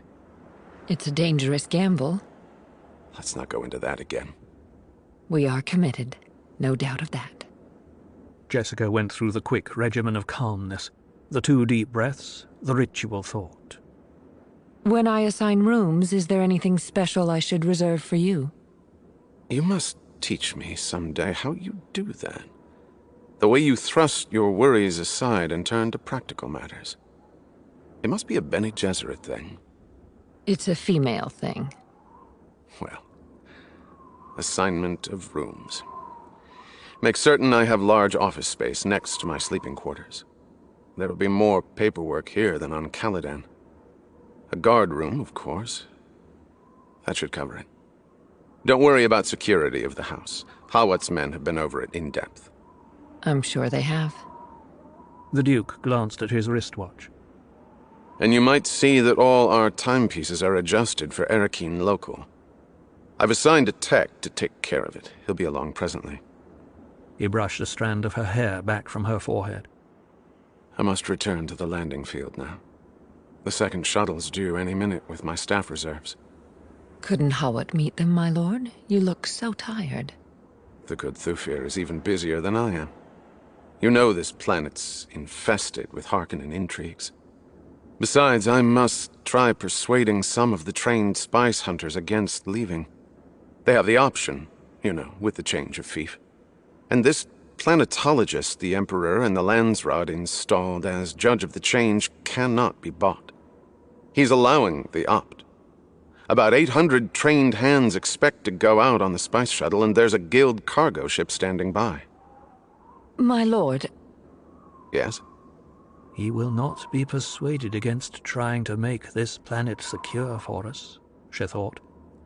And I cannot use my tricks on him. At what time will you be expecting dinner? That's not what she was going to say, he thought. Ah, my Jessica. Would that we were somewhere else, anywhere away from this terrible place. Alone, the 2 of us, without a care. I'll eat in the officers' mess at the field. Don't expect me until very late. And, I'll be sending a guard car for Paul. I want him to attend our strategy conference. He cleared his throat as though to say something else, then, without warning, turned and strode out, headed for the entry where she could hear more boxes being deposited. His voice sounded once from there, commanding and disdainful, the way he always spoke to servants when he was in a hurry. The Lady Jessica's in the Great Hall. Join her there immediately. The outer door slammed. Jessica turned away, faced the painting of Leto's father. It had been done by the famed artist Alba during the old Duke's middle years. He was portrayed in matador costume with a magenta cape flung over his left arm. The face looked young, hardly older than Leto's now, and with the same hawk features, the same grey stare. She clenched her fists at her sides, glared at the painting. Damn you, damn you, damn you! What are your orders, noble-born? Jessica whirled, stared down at a knobby, grey-haired woman in a shapeless sack dress of bondsman brown. The woman looked as wrinkled and desiccated as any member of the mob that had greeted them along the way from the landing field that morning. Every native she had seen on this planet, Jessica thought, looked prune-dry and undernourished. Yet, Leto had said they were strong and vital. And there were the eyes, of course, that wash of deepest, darkest blue without any white, secretive, mysterious. Jessica forced herself not to stare. The woman gave a stiff-necked nod. I am called the Shadout Mapes, noble-born. What are your orders? You may refer to me as my lady. I'm not noble-born. I'm the bound concubine of the Duke Leto. Again that strange nod, and the woman peered upward at Jessica with a sly questioning. There's a wife, then? There is not, nor has there ever been. I am the Duke's only companion, the mother of his heir designate. Even as she spoke, Jessica laughed inwardly at the pride behind her words. What was it St. Augustine said? She asked herself. The mind commands the body and it obeys. The mind orders itself and meets resistance. Yes, I am meeting more resistance lately. I could use a quiet retreat by myself. A weird cry sounded from the road outside the house. It was repeated. Sook! Sook! Then, Écoutez! Écoutez! And then, Sook! What is that? I heard it several times as we drove through the streets this morning. Only a water cellar, my lady. But you've no need to interest yourself in such as they. The cistern here holds 50,000 liters, and it's always kept full. Why, you know, my lady, I don't even have to wear my still suit here. And me, not even dead. Jessica hesitated, wanting to question this Fremen woman, needing data to guide her. But bringing order to the confusion in the castle was more imperative. Still, she found the thought unsettling that water was a major mark of wealth here. My husband told me of your title, Shadout. I recognized the word. It's a very ancient word. You know the ancient tongues, then? Tongues are the Bene Gesserit's first learning. I know the Botani Jib and the Chakopsa, all the hunting languages. Just as the legend says. Jessica wondered, why do I play out this sham? But the Bene Gesserit ways were devious and compelling. I know the dark things and the ways of the Great Mother. She read the more obvious signs in Mapes's actions and appearance, the petty betrayals. Misesis pregia, andral tu repera. Trada chic buscacri, misesis peracri. Mapes took a backward step, appeared poised to flee. I know many things. I know that you have borne children, that you have lost loved ones, that you have hidden in fear, and that you have done violence, and will yet do more violence. I know many things. I meant no offense, my lady. You speak of the legend and seek answers. Beware the answers you may find. I know you came prepared for violence with a weapon in your bodice. My lady, There's a remote possibility you could draw my life's blood. But in so doing you'd bring down more ruin than your wildest fears could imagine. There are worse things than dying, you know. Even for an entire people. My lady! Mapes appeared about to fall to her knees. The weapon was sent as a gift to you, should you prove to be the one. And as the means of my death, should I prove otherwise. Jessica waited in the seeming relaxation that made the Bene Gesserit training so terrifying in combat.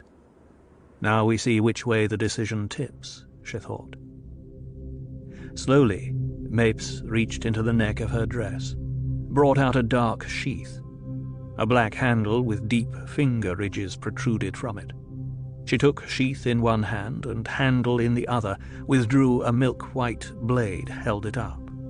The blade seemed to shine and glitter with a light of its own. It was double-edged like a kinjal, and the blade was perhaps 20 centimeters long. Do you know this, my lady? It could only be one thing, Jessica knew. The fabled Chris knife of Arrakis, the blade that had never been taken off the planet and was known only by rumor and wild gossip. It's a Chris knife. Say it not lightly. Do you know its meaning? And Jessica thought, there was an edge to that question. Here's the reason this Fremen has taken service with me, to ask that one question. My answer could precipitate violence, or what? She seeks an answer from me, the meaning of a knife. She's called the Shadout in the Chakopsa language. Knife, that's Deathmaker in Chakopsa. She's getting restive. I must answer now. Delay is as dangerous as the wrong answer. It's a maker. It was a sound of both grief and elation. She trembled so hard the knife blade sent glittering shards of reflection shooting around the room. Jessica waited, poised. She had intended to say the knife was a maker of death, and then add the ancient word, but every sense warned her now. All the deep training of alertness that exposed meaning in the most casual muscle twitch. The key word was maker. Maker. Maker. Still, Mapes held the knife as though ready to use it. Did you think that I, knowing the mysteries of the Great Mother, would not know the Maker? Mapes lowered the knife. My lady, when one has lived with prophecy for so long, the moment of revelation is a shock. Jessica thought about the prophecy, the Sharia and the Panoplia Propheticus, a Bene Gesserit of the Missionaria Protectiva, dropped here long centuries ago, long dead, no doubt, but her purpose accomplished. The protective legends implanted in these people against the day of a Bene Gesserit's need. Well, that day had come. Mapes returned knife to sheath. This is an unfixed blade, my lady. Keep it near you. More than a week away from flesh, and it begins to disintegrate. It's yours, a tooth of Shai Halud, for as long as you live. Jessica reached out her right hand, risked a gamble. Mapes, you've sheathed that blade unblooded. With a gasp, Mapes dropped the sheathed knife into Jessica's hand, tore open the brown bodice. Take the water of my life!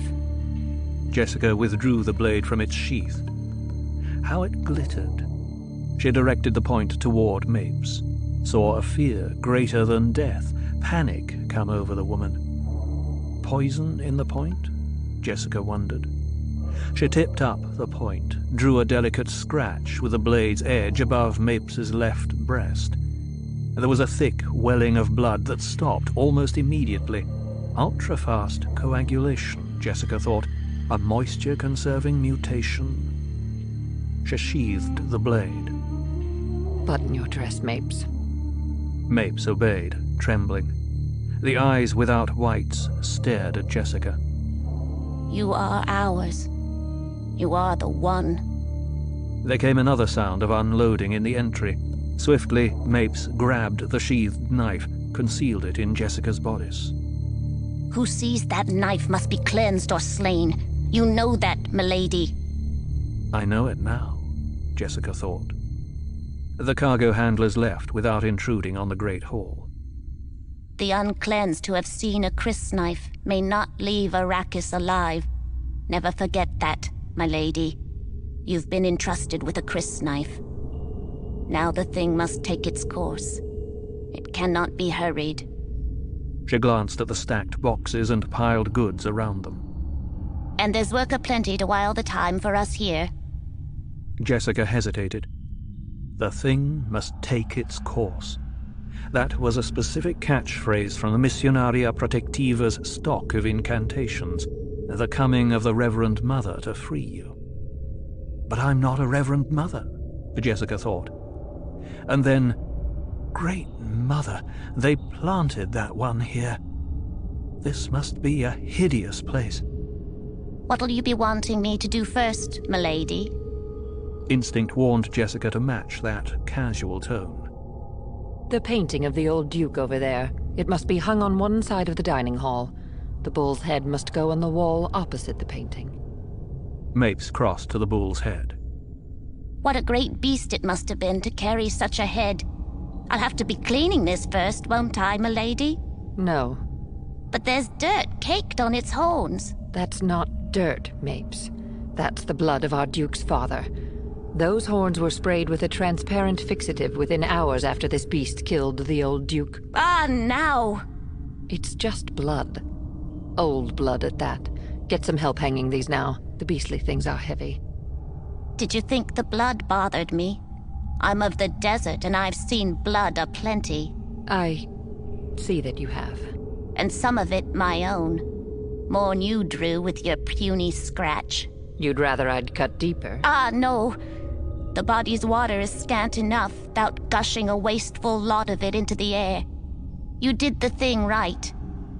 And Jessica, noting the words and manner, caught the deeper implications in the phrase, the body's water. Again she felt a sense of oppression at the importance of water on Arrakis.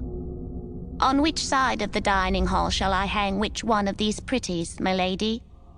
Ever the practical one, this Mapes, Jessica thought. Use your own judgment, Mapes. It makes no real difference. As you say, my lady. Mapes stooped, began clearing wrappings and twine from the head. Killed an old duke, did you? Shall I summon a handler to help you? I'll manage, my lady. Yes, she'll manage, Jessica thought. There's that about this Fremen creature, the drive to manage. Jessica felt the cold sheath of the crisp knife beneath her bodice, thought of the long chain of Bene Gesserit's scheming that had forged another link here. Because of that scheming, she had survived a deadly crisis. It cannot be hurried, Mapes had said. Yet there was a tempo of headlong rushing to this place that filled Jessica with foreboding, and not all the preparations of the Missionaria Protectiva, nor Hawat's suspicious inspection of this castellated pile of rocks, could dispel the feeling. When you've finished hanging those, start unpacking the boxes. One of the cargo men at the entry has all the keys and knows where things should go. Get the keys and the list from him. If there are any questions, I'll be in the south wing. As you will, my lady. Jessica turned away, thinking, Hawat may have passed this residency as safe, but there's something wrong about the place. I can feel it. An urgent need to see her son gripped Jessica. She began walking toward the arched doorway that led into the passage to the dining hall and the family wings. Faster and faster she walked until she was almost running. Behind her, Mapes paused in clearing the wrappings from the bull's head, looked at the retreating back. She's the one, all right. Poor thing.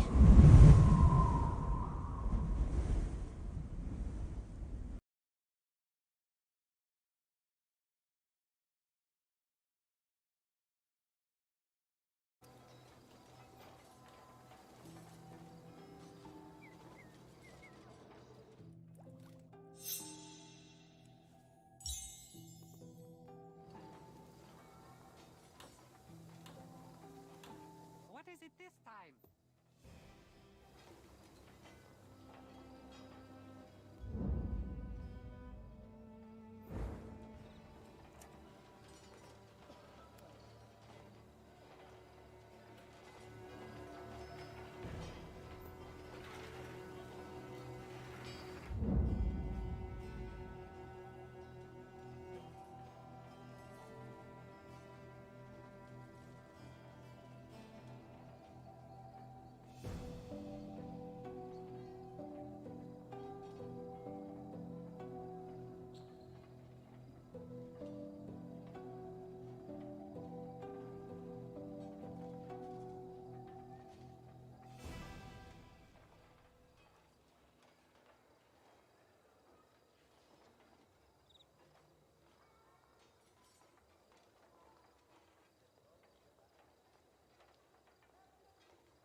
What is it this time?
Kiroki knew you would come.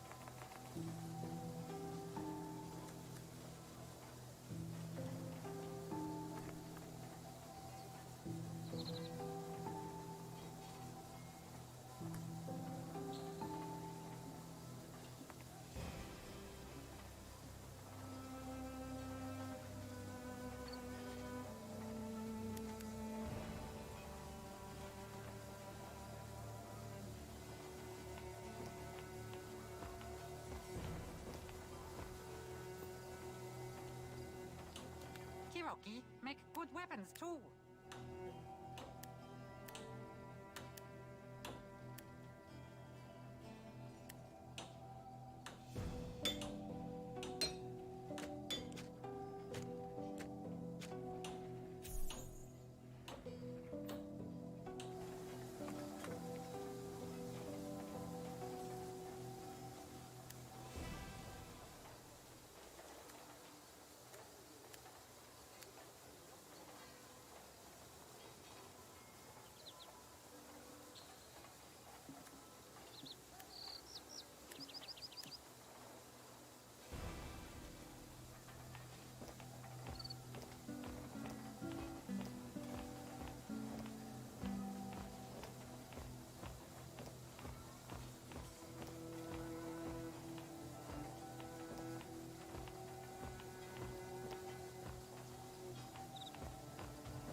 Show off masterful skills.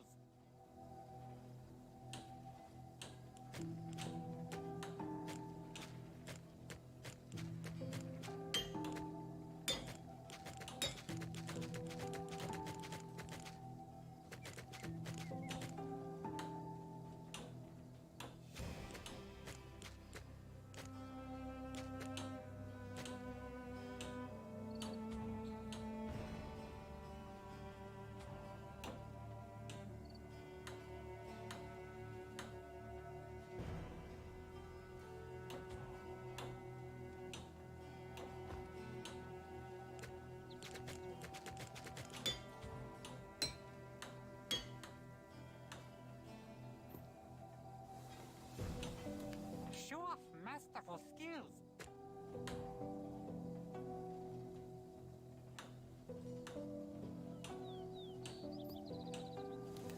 What is it this time? Human, my hammer cool, right?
Show off masterful skills.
Kiroki. make good weapons too.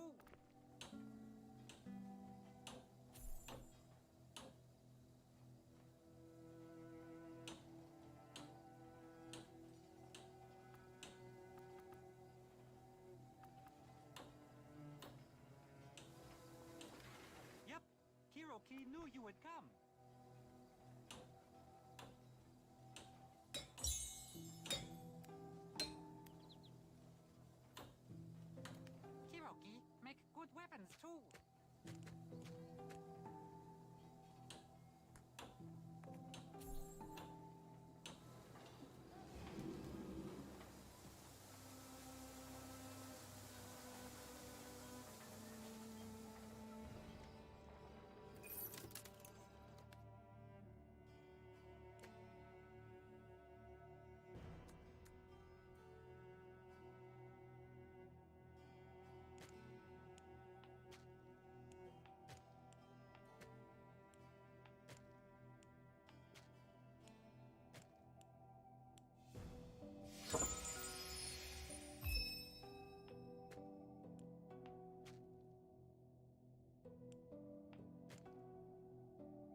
Kiroki knew you would come.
is it this time?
it to Kiroki.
Kiroki knew you would come.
he can provide.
Key knew you would come.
can provide.